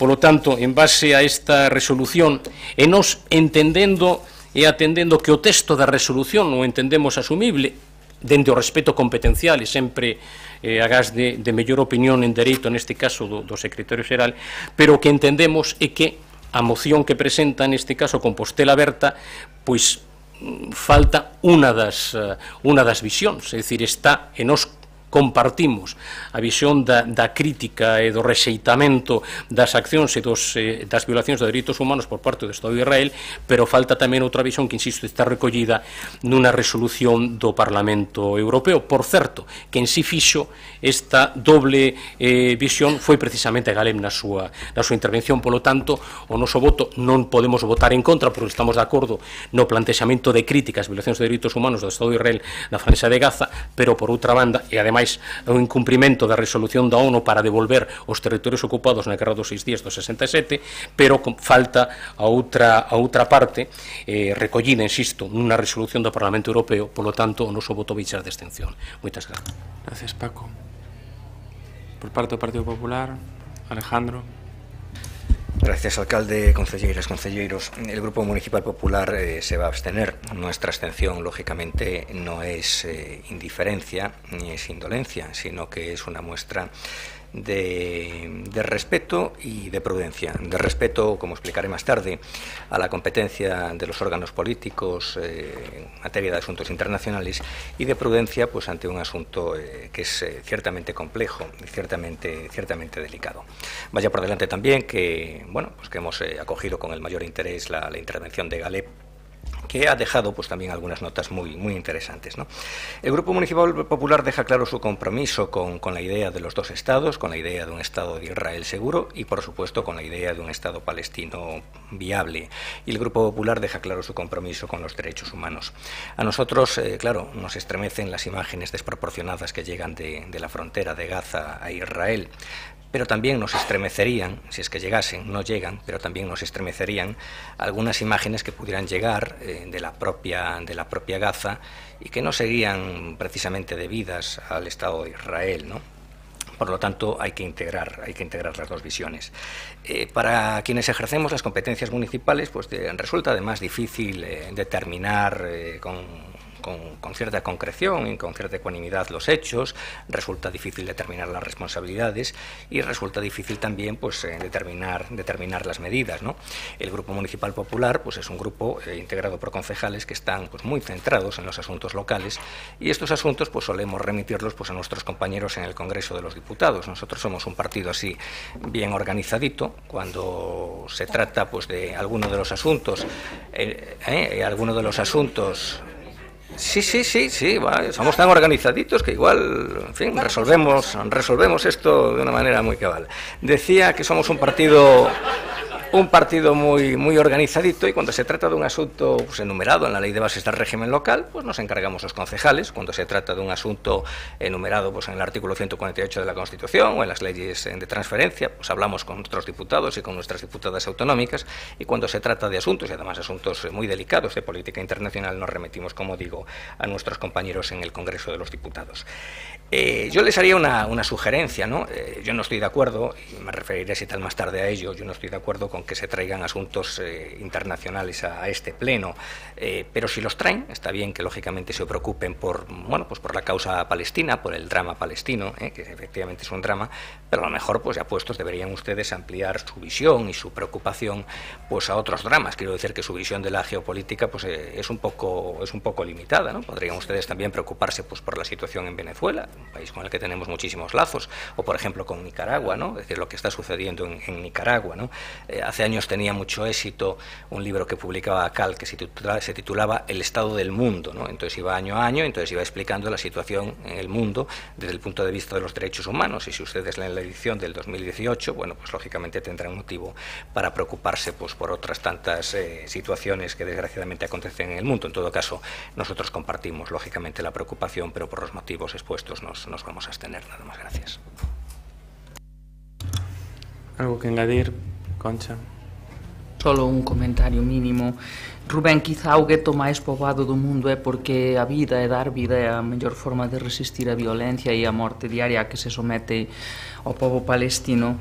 Respecto do PSOE, esta moción buscaba un exemplo dun drama concreto de violación de dereitos humanos e de violación do dereito internacional que se sostén desde hai máis de 70 anos e que ten unha particular vinculación a esta cidade, como demostrou estando aquí Jalep ou Safo outro día, ou a vinculación que temos co pobo palestino. O PSOE puido facer unha emenda de engádega para comprobar a moción. Estaríamos dispostos e dispostas a escoitala e a apoiala. O Concello exerce as súas competencias no que lle corresponde, faise responsable, por iso insta ao Goberno do Estado, que ten competencias neste ámbito. E respecto de outros casos no mundo, pois, bueno, sempre os poden traer tamén aquí. Algo que añadir, Rubén? Paco, ¿algo que añadir? Alejandro. Sí, muy brevemente respecto a la cuestión competencial, ¿no? Tienen ustedes una clara inclinación pues, a traer a este pleno asuntos que no son competencia del mismo, asuntos que son de naturaleza internacional, y desde nuestro punto de vista eso pues, integra un cierto... Perdón, Concha, integra un cierto fraude democrático, ¿no? Porque nosotros los concejales hemos recibido un mandato para ocuparnos de asuntos locales. Ninguno de nosotros ha recibido un mandato para ocuparse de asuntos de naturaleza internacional. Y voy a poner un caso que además es un caso real, ¿no? Por ejemplo, uno que me viene a la cabeza del año 2011. El año 2011, el día de las elecciones, yo pues casualmente acabé comiendo pues con un grupo de gente, y estaba allí un conocido mío que me dijo, mira Alejandro, yo en estas elecciones voy a votar a Rubén Cela. Dije, bueno, pues muy bien, bueno, pues vamos a votar a Rubén, estupendo. Y dije, pues coño, pero tú normalmente votas al PP. Sí, pero voy a votar a Rubén Cela, muy bien. Es decir, ese ciudadano le otorgó al BNG un mandato que estaba directamente vinculado a los asuntos locales. Confió en el señor Cela, en el BNG, para los asuntos locales. No confió en el BNG o en Compostela Berta para otros asuntos. Para otros asuntos confía pues, en otro partido político, porque el proceso es distinto. Los procesos están vinculados a determinadas competencias. Y más allá del fraude democrático, yo creo que estamos también ante un cierto sarcasmo democrático, porque claro, no traen ustedes al Pleno ni una sola iniciativa de competencia estrictamente local, y acaban ustedes trayendo al Pleno iniciativas pues, que no son de competencia local. Miren, la única relación competencial que el Concello de Santiago tiene, es decir, con este asunto, es, curiosamente, un contrato de suministro, que fue la compra, por parte de ustedes, de unos chalecos antibala fabricados en Israel y testados en combate, desgraciadamente, en la Franja de Gaza. Nada más, gracias. Señor secretario, no, hombre, no. Eu solo vou facer unha cuestión. Antes falachedes todos para cortar tempos, estades agotando todas as intervencións. Entón, sodes todos corresponsables de que acabemos ás 10 da noite. Vale, digo eso, con diferencias. Pero pasamos a votación, señor secretario. Entendo que non se admite a emenda do... Perdón, se admite a enmienda do BNG. Entón, sustituiríase ese primer párrafo, de acordo. Votos a favor de moción presentada polo Grupo Municipal de Compostela Aberta en relación coas masacres que sufre o pobo palestino na Franja de Gaza, con admisión da enmenda que substitui o primer punto. Votos a favor. Compostela Aberta, BNG. Votos en contra. Abstencións. PSOE. PP. A moción quedaría aprobada. Pasaríamos a seguinte moción do BNG para reiterar a petición veciñal de cambiar o emprazamento da antena de telefonía do Restellal. Rubén. Sí, moitas grazas, señor alcalde. Eu, antes de nada, agradecer ya a José Ramón a súa intervención e o resto de veciños e veciñas do Restellal e do Castiñeiriño, pois que nos acompañaron ao longo da xornada de hoxe, pois tamén a súa paciencia por aguantar hasta estas horas aquí no pleno municipal, non? Bueno, eu creo que ninguén vai discutir que este asunto, con independencia do ámbito competencial, é de incumbencia do pleno municipal, non? En concreto porque, como comentaba José Ramón, en abril de 2017, é dicir, hai hoxe máis dun ano, aprobábamos neste pleno municipal pois unha iniciativa do Bloque Nacionalista Galego precisamente que viña a respaldar unha petición de casi 400 persoas, veciños e veciñas da zona do Restollal, que o que solicitaban era buscar un emprazamento alternativo para a torreta de telefonía, pois que está, como comentaba moi ben José Ramón, nunha zona pois que se considera que non é a máis acaída, entre outras cousas, porque hai varias escolas infantís, un colexio público e, desde logo, pois moitísimas vivendas, non? Os veciños e as veciñas o que nunca negaron é a utilidade e a necesidade das antenas desde a perspectiva da utilidade e a necesidade da telefonía móvil, non? O que cuestionan, e nos suscribimos ese cuestionamento, é o emprazamento, non? E creemos que podría haber emprazamentos alternativos que compatibilizasen pois a existencia dese servicio sin que estiveran pois nun contacto pois tan directo coa poboación, non? Nese sentido, pois nos seguimos a respaldar pois esa reivindicación veciñal e máis dun ano despois pois entendíamos que era de recibo volver a traer este tema ao pleno para que se deran as explicacións oportunas das xestións realizadas e, desde logo, un pouco cal é a folla de ruta do Goberno Municipal a respecto de atender o acordo plenario de hai un ano e as reivindicacións pois que siguen a ser as mesmas por parte da veciñanza. Gracias, Rubén. Milagros, Mila. Gracias, señor alcalde. Boa tarde de novo. En primeiro lugar, agradecer a presencia de José Ramón García en representación dos veciños do Restollal. Perdón. Pero despois de Sánchez, pensei que era García, perdón.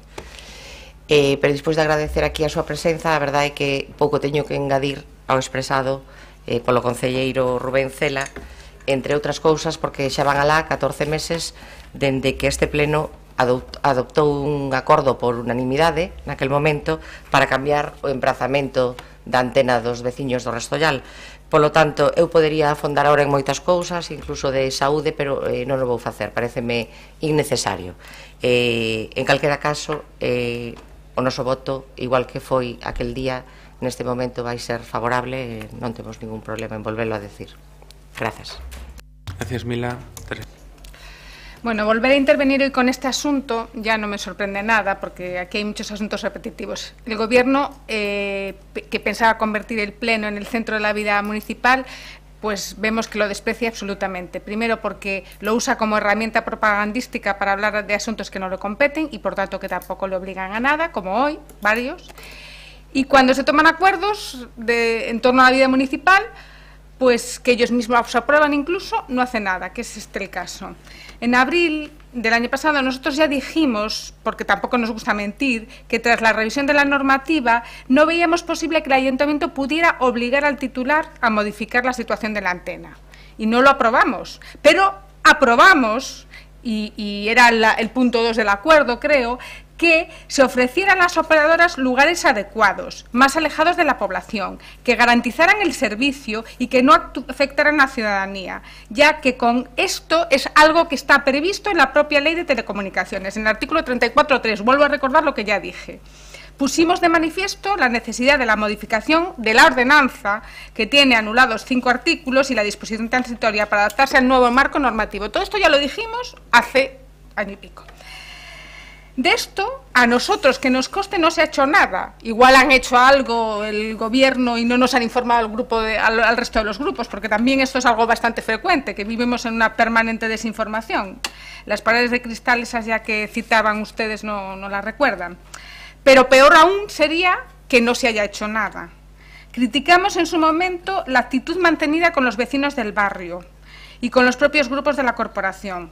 Respecto al expediente del año pasado, con los vecinos porque se les desinformó claramente. Primero se les dijo, la noche en que instalaron la antena, que iba a ir la policía, y cuando ya habían instalado la antena se les dijo que no, que la policía ya no iba porque estaba todo correcto.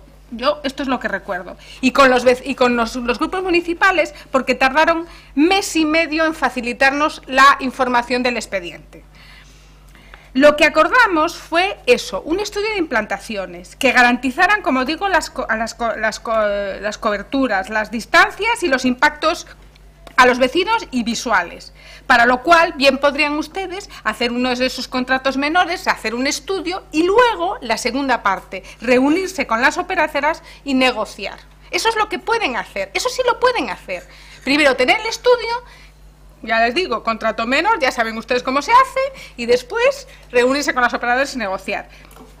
Por lo mismo, vamos a volver a votar, y seguramente que ustedes van a votar a favor, estoy casi segura. Y igual el año que viene nos quedan 10 plenos, pues a ver si dentro de 9 estamos exactamente igual. Porque esto es como los muros de Fontiñas, igual. Y también es otro contrato menor, o otro estudio. Estamos hablando de estudios, de algo que se puede contratar fácilmente.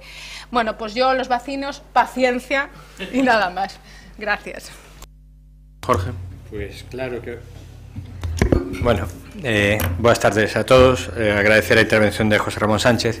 E sí, claro, vamos a votar a favor, porque ao longo deste último ano si se fixo moito deso que se fala. E eu querería deixar claras varias cousas. Unha, as licencias son actos reglados que se coinciden porque o día lei e hai que coincidilo. E esa antena, aínda que visualmente ten un gran impacto, porque calquer veciño que pase por ali a ver, tal e como di, estuvo José Ramón co concelleiro Sanduro, que non é culpable de nada, solo de asinar algo que era obligatorio por lei, porque si a ordenanza o permite, pides unha licencia e legalizas unha antena. Por lo tanto, a partir de aí, as licencias son actos reglados e un concello, un pleno, poderá decir que non está de acordo, pero a partir de aí ten que activar outro mecanismo. Por lo tanto, esa antena conta con licencia, está legal. Para poder cambiar a licencia hai que abrir unhas negociacións ca empresa propietaria que a día de hoxe poderíamos decir que superan a media docena de reunións ca empresa, con Vodafone neste caso, tal e como José Ramón sabe, porque así yo transmití varias veces aos veciños, pois o señor Antonio Raposo é unha persoa ca que me reunín varias veces e estamos estudiando a posibilidade de cambiar esa antena grazas a boa disposición, neste caso, de Vodafone. Nos, o primeiro que fixemos foi comprobar o índice de emisións. Unha vez que tivemos o certificado de que non superaba o índice de emisións, que nese caso houbéramos denegado a licencia, e era o camiño máis rápido e máis fácil. Bueno, unha vez que cumplía co índice de emisións, abrimos a outra vía de diálogo e negociación. Ofreceronse todas as parcelas municipais que había na contorna. A min gustaríame explicar que na contorna, por exemplo, no edificio do Corte Inglés, hai un gran número de antenas. O que pasa é que esa, a de ustedes, é moi visible, porque está a unha altura baixa, pero que cumple con toda a legalidade. Ofreceronse todas as parcelas municipais que hai na contorna. Fixeron os estudios, que, bueno, Vodafone é unha empresa privada que ten que facer os seus propios estudios, non imos contratarnos un menor para que eles pesan onde poden ter a antena. Fixeron os seus estudios e nos dixeron que nas parcelas municipais ninguna delas se adaptaba para o radio de incidencia das frecuencias, porque ten que, tal e como explicou antes José Ramón, triangular entre elas e cubrir para que non haxa zonas de sombras. Por tanto, ofrecerse todas as parcelas, e despois de ofrecerse todas as parcelas municipais, o que estamos facendo un estudio das parcelas non municipais que están enclavadas dentro do ámbito cerca do monte. A mí gustaríame recordar que houve unha antena que este goberno retirou, a antena do Castiñeriño, que estaba cerca do centro escolar. Este goberno municipal retirou esa antena. Por qué? Porque había capacidade xurídica para que algo que estaba irregular pudiéramos retiralo. E así fixemos con outras antenas nas que pudemos impoñer multas coercitivas e instar a súa retirada. Nesta é un caso diferente e estamos a través dunha vía de diálogo que sigue aberto e que espero que antes de 10 meses podamos resolver. Pero que estamos traballando e durante este ano non estuvemos cos brazos parados, sino que estuvemos traballando buscando solucións. Por lo tanto, eu espero que en datas próximas podamos ter algunha comunicación positiva para os veciños, porque seguimos traballando co objetivo de retirar esa antena que, ainda que cumple a legalidade, entendemos que, pola súa visibilidade, o máis convinte é retirala o antes posible. Rubén. Sí. Bueno, pois nada, seguimos con altas dosis de optimismo. Claro, si hoxe fora aí 3 anos, pois marcharía do pleno convencido de que se vai cambiar a antena. Como pasaron 3 anos, marcho do pleno convencido de que a antena vai a quedar aí. Claro, comenta unha cousa Jorge que é importante, non? Di, hai procedimentos que son reglados. Por suposto que hai procedimentos que son reglados e por suposto que a administración debe cumprir e facer cumprir procedimentos que están reglados, non? Ahora, eu quero dicirle tamén unha cousa ao concelleiro. Claro, para algo existe a política, porque si estar nun concello fora exclusivamente xestionar procedimentos regrados, todos os que estamos aquí sobramos, porque podrían xestionar perfectamente este concello funcionarios e funcionarias públicas para cumprir e facer cumprir procedimentos regrados. A partir de aí, bueno, entra a política e certamente nos procedimentos de negociación hai que negociar e hai que intentar acordar, e se non se dá acordado, eu creo que o máis sensato e o máis razonable é comunicarle aos veciños. É dicir, mira, nos intentamos, non é posible, pola vía administrativa non podemos denegar o permiso e pola vía política somos incapaces de chegar a un acordo cunha empresa privada. Bueno, esa é unha opción. Se non é a opción, bueno, polo menos que haxa unha perspectiva temporal razonable de manter, cando menos, informado os veciños e as veciñas afectadas. Eu non vou volver a facer referencia pois algunha das cuestións que comentábamos na intervención de hai agora 14 meses, pero certamente con independencia de que no plano normativo non se poida denegar, hoxe hai moitas sombras sobre os estudos, sobre o alcance real que ten para a saúde pública moitas destas cousas, e terán que pasar moitos anos para saber realmente as consecuencias de moitas cousas que usamos hoxe con total naturalidade e que todavía veremos que consecuencias teñen para o propio corpo humano, non? Por lo tanto, que sexa legal non quere dicir que sexa un bo emplazamento, non? E nese sentido, bueno, pois nos o que emplazamos o goberno municipal a que sigan con esas negociacións e que polo menos teñan unha liña informativa transparente cos veciños e as veciñas e que informen pois dos pasos que van dando, non? Mila, algo que engadir? Teresa. Dos cosas. Una, yo creo que los vecinos saben mejor que nadie que hay muchas antenas en el Corte Inglés. Vaya que si lo saben, porque vamos, una de sus quejas es esa. Y la otra es que yo no he dicho que hagáis un estudio para Vodafone. Lo que tenéis que hacer es un estudio de emplazamientos de antenas para todas las compañías. O sea, un estudio de implantaciones de antenas y obligar a las compañías a ponerse en una sola implantación y en aquella que le interese al concello. Y eso es lo que prevé la ley. O sea, la ley prevé que en los planes municipales se oferten ubicaciones de las antenas. Y por supuesto que sean ellos los que compartan la ubicación. Las que nos interesa el concello porque estén más alejadas, porque consigan la cobertura estando más distantes y eso es lo que tenéis que hacer. El problema es que, no sé, para negociar hay algo que ofrecer y hay algo que sentarse. Y si no, no se consigue nada. Y si realmente no se consigue nada, pues como dice Rubén, por lo menos reconocerlo, pero no decir que se va a arreglar por sí solo.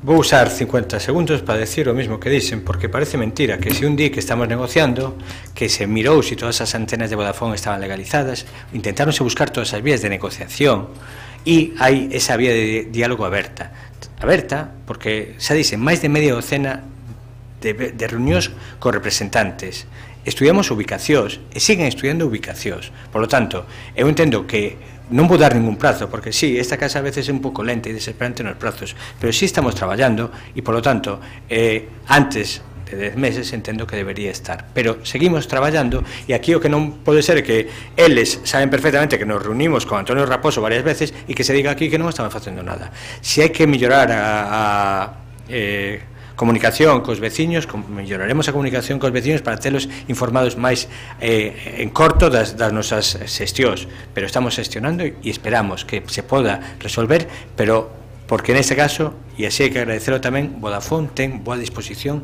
a resolvelo. Falar dos plans de implantación, Teresa, non hai ningún concello en Galicia que asumir esos plans de implantación e que os teña en marcha. Bueno, si hai tantas leis na vida. Eras ti concelleira, non sei se fixeches algo acerca deste tema, pero bueno, ti fuches concelleira e creo que non fixeches absolutamente nada en este tema, entón, bueno, creo que as cousas son así. Oye, mirade, se queredes repartimos, xa que o PP fala coralmente e sin intervención, para que non fale Teresa, para que faledes todos, e montamos aquí unha festa xa, hasta as da noite. Por unanimidade, señor secretario. Seguimos cas mocións. Moción conxunta de Compostela Aberto, PSOE e o BNG en apoio á asociación Querendo Mulleres con Endometriose. Se queredes levamos a quenda de intervención por Compostela Aberta, PSOE, BNG e PP. Lo digo, pero está así presentada. Se non queredes e comenzamos. Non sei quen defende por parte do... Ti, Concha. Bueno, boa tarde de novo. Gustaríame saudar a María Cana e as mulleres de Querendo que lanzaron hoxe aquí un SOS a nosa sociedade e ao noso concello, como xa o fixeron en outras ocasións na miña concellalía, e eu indiquei que tamén a lanzaran aos demais grupos desta corporación.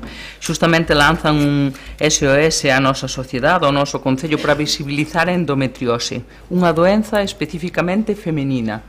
E por iso tamén invisibilizada, infrainvestigada, infradiagnosticada e maltratada, que penosamente, moi dolorosamente, sufrimos as mulleres. En Galiza decíannos que 60.000 mulleres poden sufrir endometriose, 90.000 gravemente afectadas. En Compostela nos decía de hoxe 8.000 e 1.200 con endometriose grave, e que tardan 8 anos de media para recibir un diagnóstico e un tratamento axeitado, e deixar de seguir escoitando de que é normal, non será para tanto, será psicosomático, con embarazo pode pasar. E mentras, pois as mulleres vamos vivindo e resistindo a dor e o prexuicio agravado porque esta enfermedade específica das mulleres, refírese ao tecido endometrial, estróxeno dependente, que se implanta e crece fora do útero, particularmente nas zonas conlindantes, pero que tamén pode afectar a calquera órgano vital.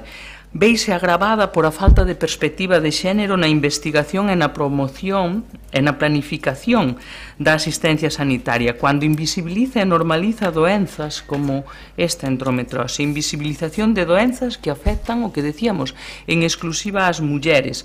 Por iso teñen menos investimentos en investigación, un infradiagnóstico e menos recursos sanitarios para a atención.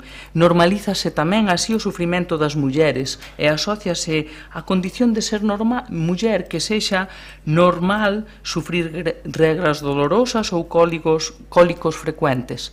E tamén se normaliza o que é frecuente. Que sea frecuente non quere decir que sea normal e que non haxa que atendelo de maneira específica e distintiva. Neste sentido, pois claro, detectas unha falta de formación nos profesionais sanitarios para xustamente reconocer o que ocorre, non normalizalo e diagnosticalo adecuadamente.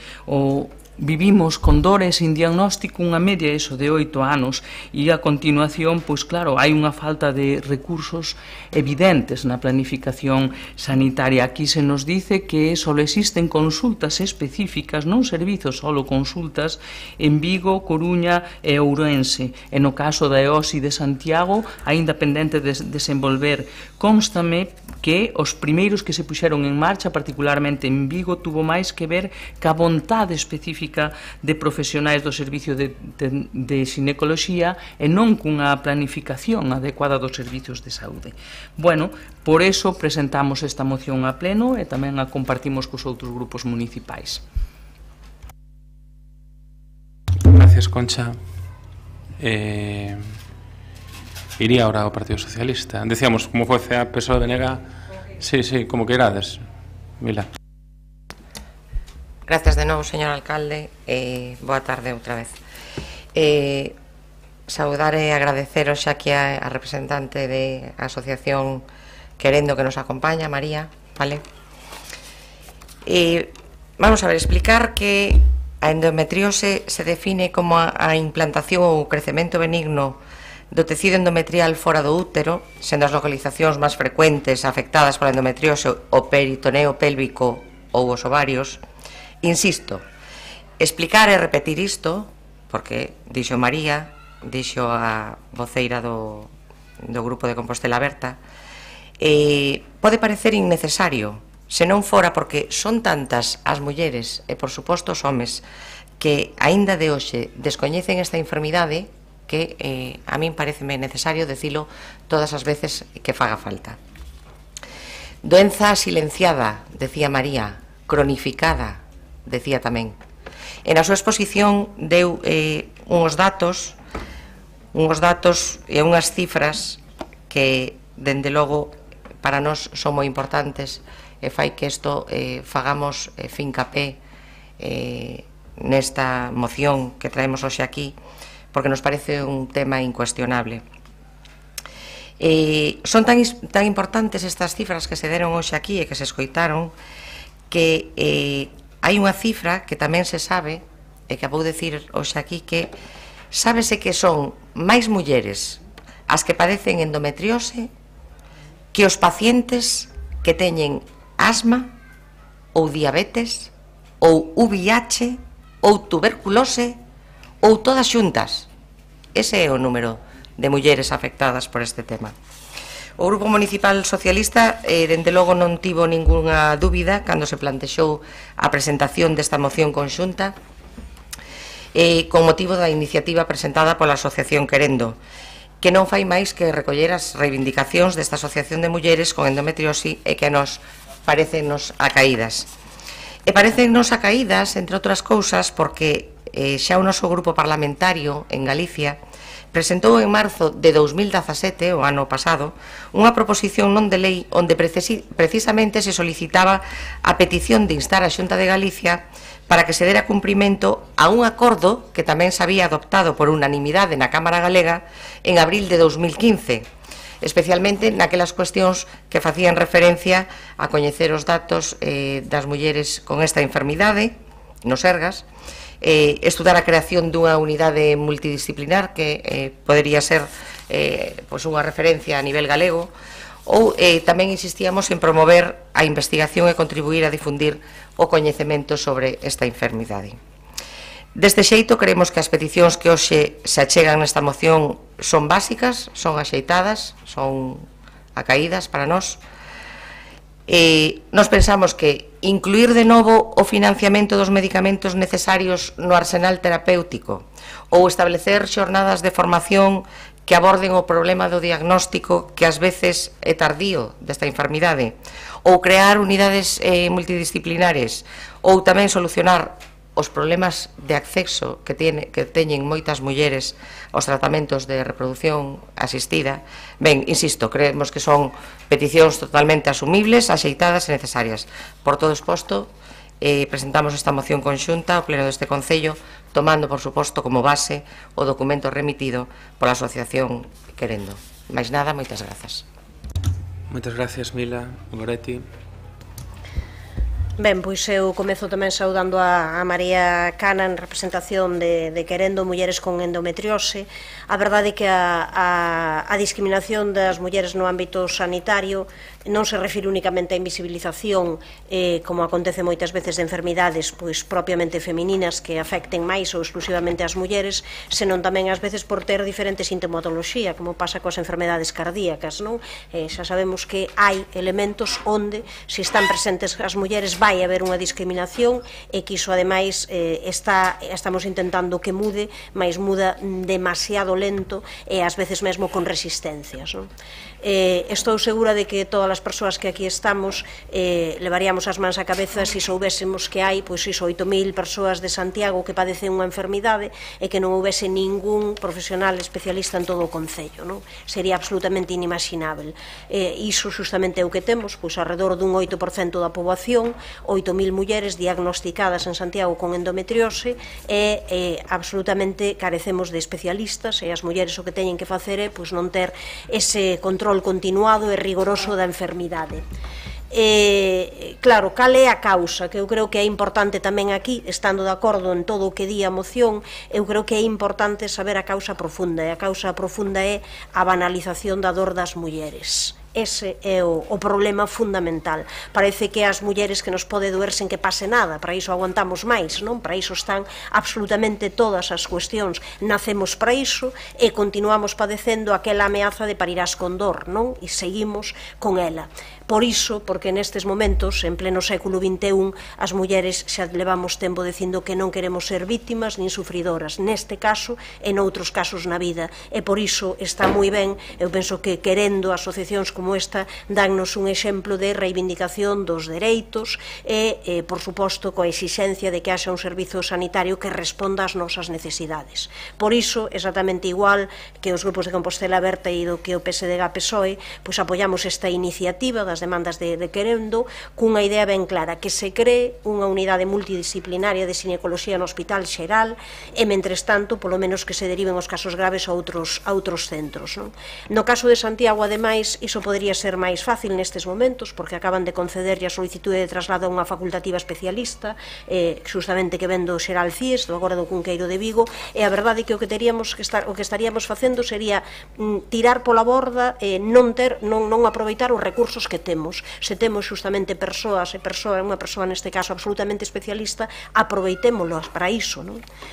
Hai tamén, eu creo que facer cousas desde o propio Concello. O Concello debería desenvolver unha campaña informativa en centros de secundaria, unha campaña non que vai justamente a eliminar esa idea tan arraigada de que as dores son algo normal e irlas preparando non a moitas mulleres que ou teñen ou van ter endometriose. E tamén temos que referirnos, non pode ser de outra maneira, ao mundo universitario, a que é necesario que poñan as lentes violetas tamén na Facultade de Medicina, que expliquen, que saiban non que as mulleres podemos decidir e que parir non é unha obriga e moito menos unha saída terapéutica e que non temos que padecer dor, non? A situación sanitaria da endometriose é unha mostra, un sinal claro do machismo tamén no sistema sanitario. É algo absolutamente injusto e se queremos unha sociedade feliz, xusta e igualitaria, temos a obriga de sumarnos a estas demandas. Por iso pido que esta moción que quixo ser declaración institucional agora se reconvirta nunha unanimidade do conxunto dos grupos. Penso que a verdade sería unha forma de devolverles ás mulleres que levan reivindicando isto durante tanto tempo e unha maneira de, ademais, poñer a nosa pinga de area para que o sistema sanitario sexa un pouco menos machista. Quen do Partido Popular? Claudio Montiel. Buenas tardes a todos. Goretti, me sorprende, no sé si es el desconocimiento que tienes acerca de la capacidad de los facultativos para llegar a diagnósticos precisos. Vamos a ver, para empezar, las cifras de 60.000 es una cifra que no sé de dónde sale, porque se desconoce la prevalencia de la enfermedad en Galicia y en España, y se desconoce por la dificultad de diagnóstico que esta enfermedad tiene. Hay que explicar...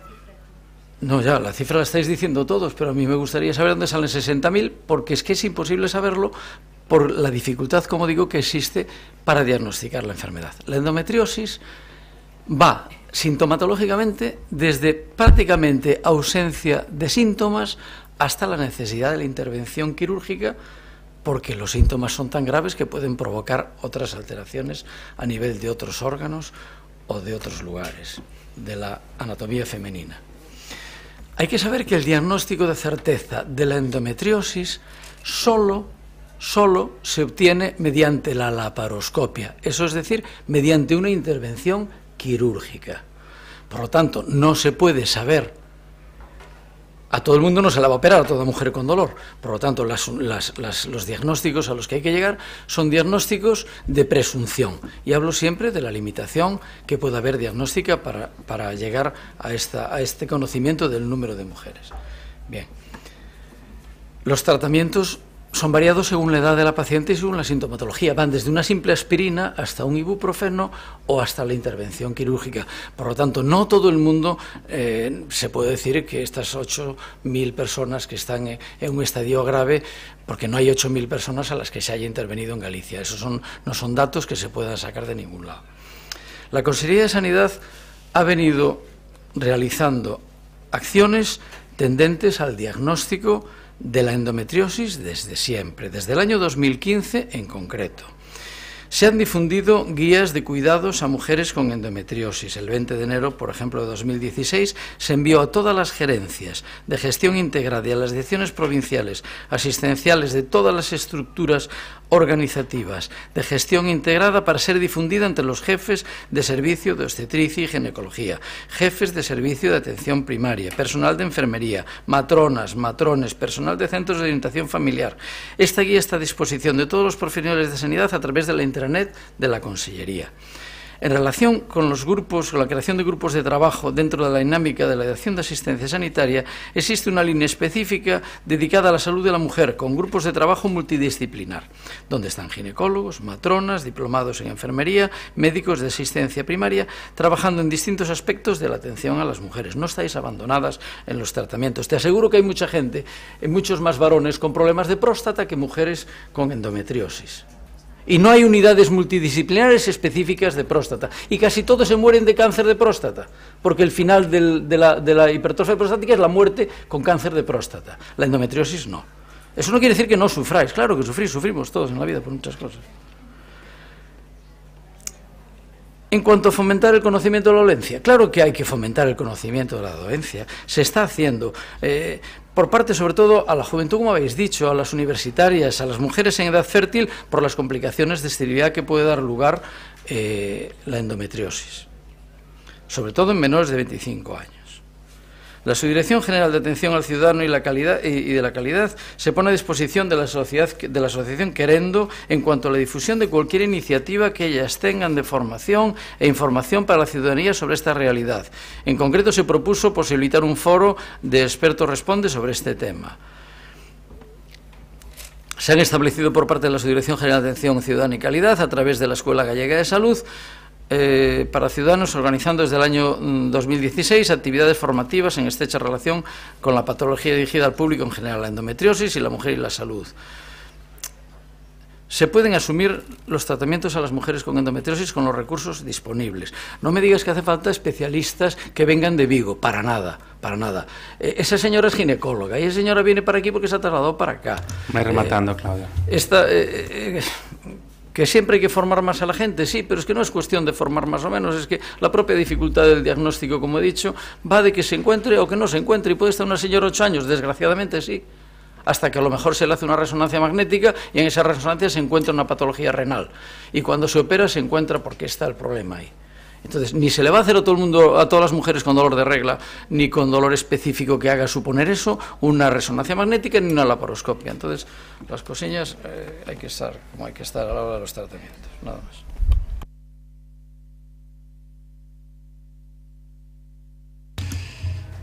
Concha, segunda quenda.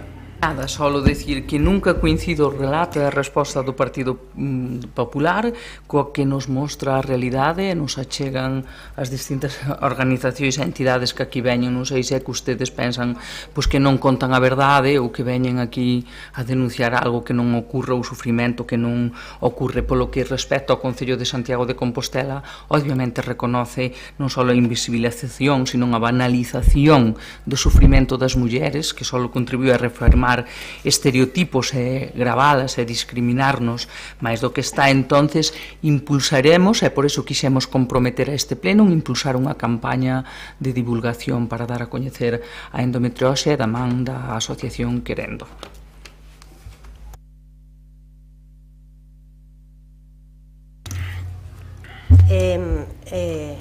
Ben, eu non son especialista en medicina, por suposto, non vou presumir diso. Algo sei, porque cando estudei filoloxía, estudei bastante medicina, porque miña irmá ao mesmo tempo facía medicina e estaba bastante rodeada dese ambiente. Coñezo ben o mundo médico, máis do que querería, e coñezo persoas e mulleres, non persoas que teñen endometriose, e coñezo tamén ese sufrimento. Entón, eu non me vou puñer aquí a discutir cifras e datos. Creo que iso sería o peor que poidemos facer. Se non son 8.000, que eu non dixen a cifra de 60.000, se non son 8.000 e son 4.000 e son 2.000. Existe a endometriose? Existe. Existe a endometriose e hai mulleres afectadas? Existen. Hai mulleres que teñen moita dor e que a verdade sobre isto non existe unha especialización formal, cando hai xente, ademais, que eu non estou dicindo aquí que teñamos que ter especialistas de fora, estou dicindo a xente que se traslada para aquí e que se pode aproveitar. Existe. Cal é a resistencia, digamos, a avanzar máis neste terreo? A verdade é que non se entende. Parece que é un pouco que a resistencia é a resignación, que non estamos abandonadas e que xa se difunden guías. O que é evidente é que as mulleres con endometriose estánse organizando e as mulleres con endometriose haberá que escoitalas. Penso que é unha responsabilidade aquí desde o punto de vista político. Somos concelleiros e concelleiras deste término municipal e, por tanto, quereremos que as mulleres que vivan entre nós e que están afectadas por esta enfermidade poidan afrontala nas mellores condicións posibles. Esa é a responsabilidade que temos que facer, e iso é justamente tamén formando os médicos de primaria, que terán moito que facer, se teñen formación sobre iso. Por suposto, non só por cuestión de especialistas, non entramos en cada unha das cuestións, pero o tema é, o que se pide aquí parece que entra dentro de toda a lógica. Aínda non entendín, o que non me acabou de aclarar a túa intervención, Claudio, é por que estás en contra de cada unha das cuestións que poñen aquí. Se o único é, se en vez de 8.000 son 2.000, por min, como se é unha porcentaxe moitísimo menor. Creo que o tema das cifras é sempre o que se pon como excusa para non mover nada e non facer nada. Se iso é o que queremos, pois xa sabemos o que temos. Claudio, queres segunda intervención? Simplemente decir, Goretti, que aquí no banaliza nadie. Lo que pasa que, como todo, hay que hacer las cosas en su justo término. Entonces, si dais cifras, decir de dónde las sacáis. Y la formación no puede ser alegremente dirigida a cualquiera. Entre otras cosas, porque te lo he dicho, el único diagnóstico de certeza de la endometriosis es la laparoscopia, la cirugía. Por lo tanto, se puede orientar y formar, y la gente está formada, y la gente sabe. Lo que pasa es que no siempre se llega a los diagnósticos en el momento. Y eso tendrá que hacerse con los canales adecuados. Y se existe y se trata la endometriosis, claro que sí. Nadie está en contra de las medidas que decís, lo que pasa es que tampoco hay que sacar las cosas fuera de su sitio. Vamos a pasar a votar, señor secretario. María, queda logo unha moción, se logo queres comentar algo, falámoslo, pero é por non ser a precedentes, porque non se replican as intervencións. Vale. Votos a favor da moción presentada polos grupos municipais Compostela Aberta, PSDG, PSOE de BNG sobre a atención a mulleres con endometriose, a divulgación da doenza no Concello de Santiago de Compostela. Votos a favor. Compostela Aberta, BNG, PSOE. Votos en contra. Ningún. Abstencións. Grupo Popular. Queda aprobada a moción. E quedaría a última das mocións, que é a moción que aprobamos no inicio da sesión de urxencia conxunta, que xustificou a intervención da representante da Amnistía Internacional sobre o apoio á liberación e retirada de cargos do presidente da Amnistía Internacional en Turquía. Volvemos a facer a mesma quenda de intervención. Concha, comenzas. Bueno, boa tarde de novo. Quería agradecer a intervención de Enriqueta Lois e a presenza dela e de outros membros da Amnistía Internacional de Compostela aquí neste pleno, que non facemos ningún fraude democrático cando falamos de cuestións internacionais. Nunca é un fraude democrático dialogar e debater nun pleno sobre cuestións que afectan aos dereitos humanos e os dereitos dos povos. Bueno, en este caso traennos a situación de Taner Kilic, que é só unha mostra da situación de excepción e de represión que se encontran os dereitos humanos e os defensores dos mesmos en Turquía despois do golpe de Estado de xullo de 2016. O único probado é que Taner Kilic é un activista, presidente de Amnistía Internacional, activista a favor dos dereitos humanos, como as outras 11 persoas que están detidas.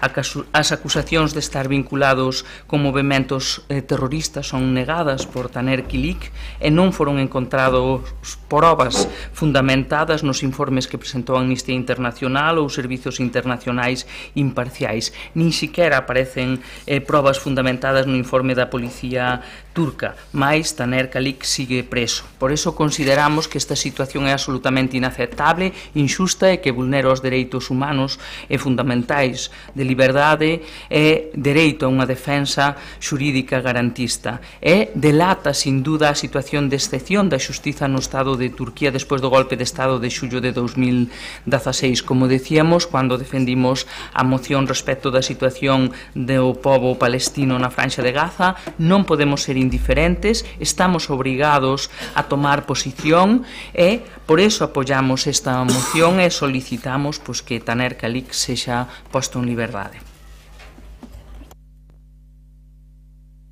Por parte do Partido Socialista. Sí, porque estamos BNG como antes. Pois moitas grazas. En primeiro lugar, agradecer a Enriqueta Lois a súa presenza e parabenizar a súa intervención do mesmo xeito que a través dela parabenizar o traballo que fai a Amnistía Internacional en defensa dos dereitos humanos ao redor do mundo. Pois nunha moción anterior eu facía referencia a unha resolución do Parlamento Europeo, vou facer o mesmo, co permiso dos concelleiros e concelleiras, tamén neste caso de 5 de febrero de 2018, que di, considerando que dende 2016 máis de 6 millóns de ciudadanos en Turquía teñen sido obxeto de investigación xudicial ou policial ca base de meras sospeitas, considerando que máis de 107.000 persoas teñen sido despedidas do seu traballo sen un procedimento cas debidas garantías, considerando que máis de 100.000 funcionarios teñen sido expulsados da función pública en Turquía, considerando que, según Reporteros en Fronteiras, están en prisión máis de 300 periodistas, xornalistas e traballadores dos medios de comunicación, considerando que en maio de 2016 foi levantada a inmunidade parlamentaria de 55 dos 59 diputados do HDP para facer posible o seu enxuiciamento xunto con outros diputados da oposición, casi un terzo da Gran Asamblea Nacional Turca, considerando que dende xullo de 2016 centenares de políticos kurdos do sudeste de Turquía, entre os que se atopan alcaldes e líderes provinciais de partidos políticos, teñen sido detidos e sustituídos e reemplazados por persoas nombradas polo Ministerio do Interior, considerando que máis de 300 ciudadanos turcos teñen sido detidos por publicar mensaxes nas redes sociais criticando a incursión militar turca contra os kurdos en Siria, considerando que máis de 300 ONGs e organizacións da sociedade civil teñen sido clausuradas en Turquía, e facendo expresa a súa profunda consternación pola nova detención do presidente da Amnistía Internacional, Taner Kilic, 1 de febrero de 2018, que, por certo, o ano anterior, en 2017, o 6 de xullo, se facía detención tamén, neste caso, da directora da Amnistía Internacional na oficina de Turquía, Idil Eser. Tendo en conta o que di, de remato xa, o que di a declaración das Nacións Unidas sobre o dereito e o deber dos individuos, os grupos e as institucións de promover e protexer os dereitos humanos e as liberdades fundamentais universalmente recoñecidas, e que precisamente nesa declaración di que o Estado é o responsable último de protexer os defensores e as defensoras dos dereitos humanos, de impedir que se produzan abusos e violacións, non parece que o encarcelamento dos mesmos sexa a mellor maneira de defender o Estado turco, neste caso, a os defensores e defensoras dos dereitos humanos. Obviamente, o noso voto a favor desta moción. Gracias, Paco. Rubén. Sí, moitas grazas. Eu, igual que os meus compañeros e compañeras, darlle a benvida e parabenizar a Enriqueta pola intervención e, en xeral, a Amnistía Internacional polo traballo que está a desenvolver aquí e en países como Turquía. Eu non vou incidir en argumentos que daba a propia Enriqueta ou a Concha ou Paco. Creo que é evidentísimo que o Estado turco vulnera de xeito reiterado dereitos humanos e principios democráticos básicos con toda a súa poboación en xeral e co pobo kurdo en particular. En calquera caso, nós desde logo estamos a favor da liberación de Taner Kilik e do resto de persoas privadas de liberdade exclusivamente por buscar precisamente iso, unha sociedade máis libre, xusta e democrática en Turquía. Nese sentido, parabenizar e seguir animando a que a Amnistía Internacional faga ese traballo de denuncia absolutamente indispensable.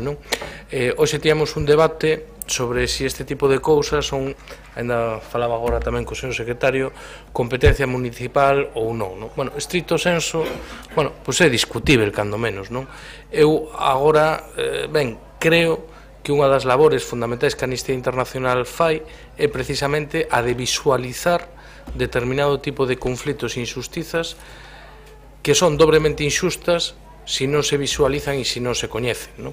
E, polo tanto, o que permite con este tipo de accións é que institucións, persoas, a título individual ou colectivo, podan amosar a gobernos, a estados, a institucións, a súa disconformidade con determinado tipo de prácticas. E, polo tanto, a nos parecenos procedente e, por suposto, que imos votar favorablemente.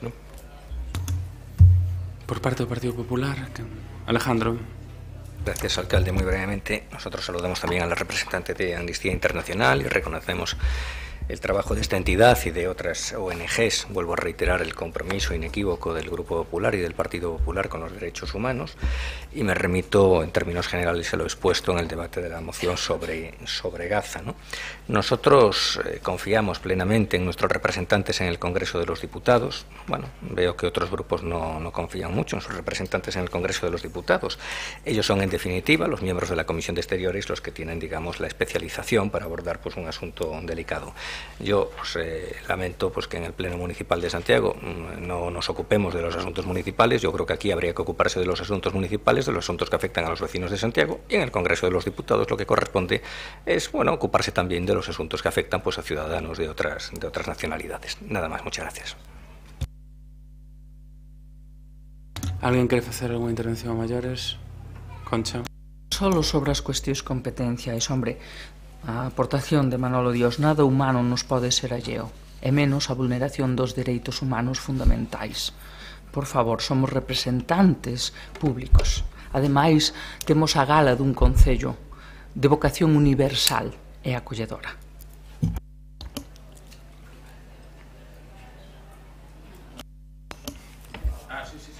No, es que a nosotros, efectivamente, nada del humano nos es ajeno y el transporte público nos parece muy humano y así sucesivamente con todas las competencias municipales. Lo que sucede es que, le vuelvo a decir, nosotros somos un grupo organizadito y que establece, digamos, prioridades en el espacio y en el tiempo. Entonces decimos, un pleno municipal está para ocuparse de los asuntos municipales y eso no quiere decir que de estos asuntos que son delicados no nos podamos comprometer en el órgano correspondiente, que es el Congreso de los Diputados. Es una cuestión de organización, de priorizar en el espacio y en el tiempo y de respetar el mandato de los vecinos que nos han votado para ocuparnos de los asuntos municipales y para ocuparse de los asuntos internacionales. Han votado a otros representantes que están en Madrid. Simplemente, nada más.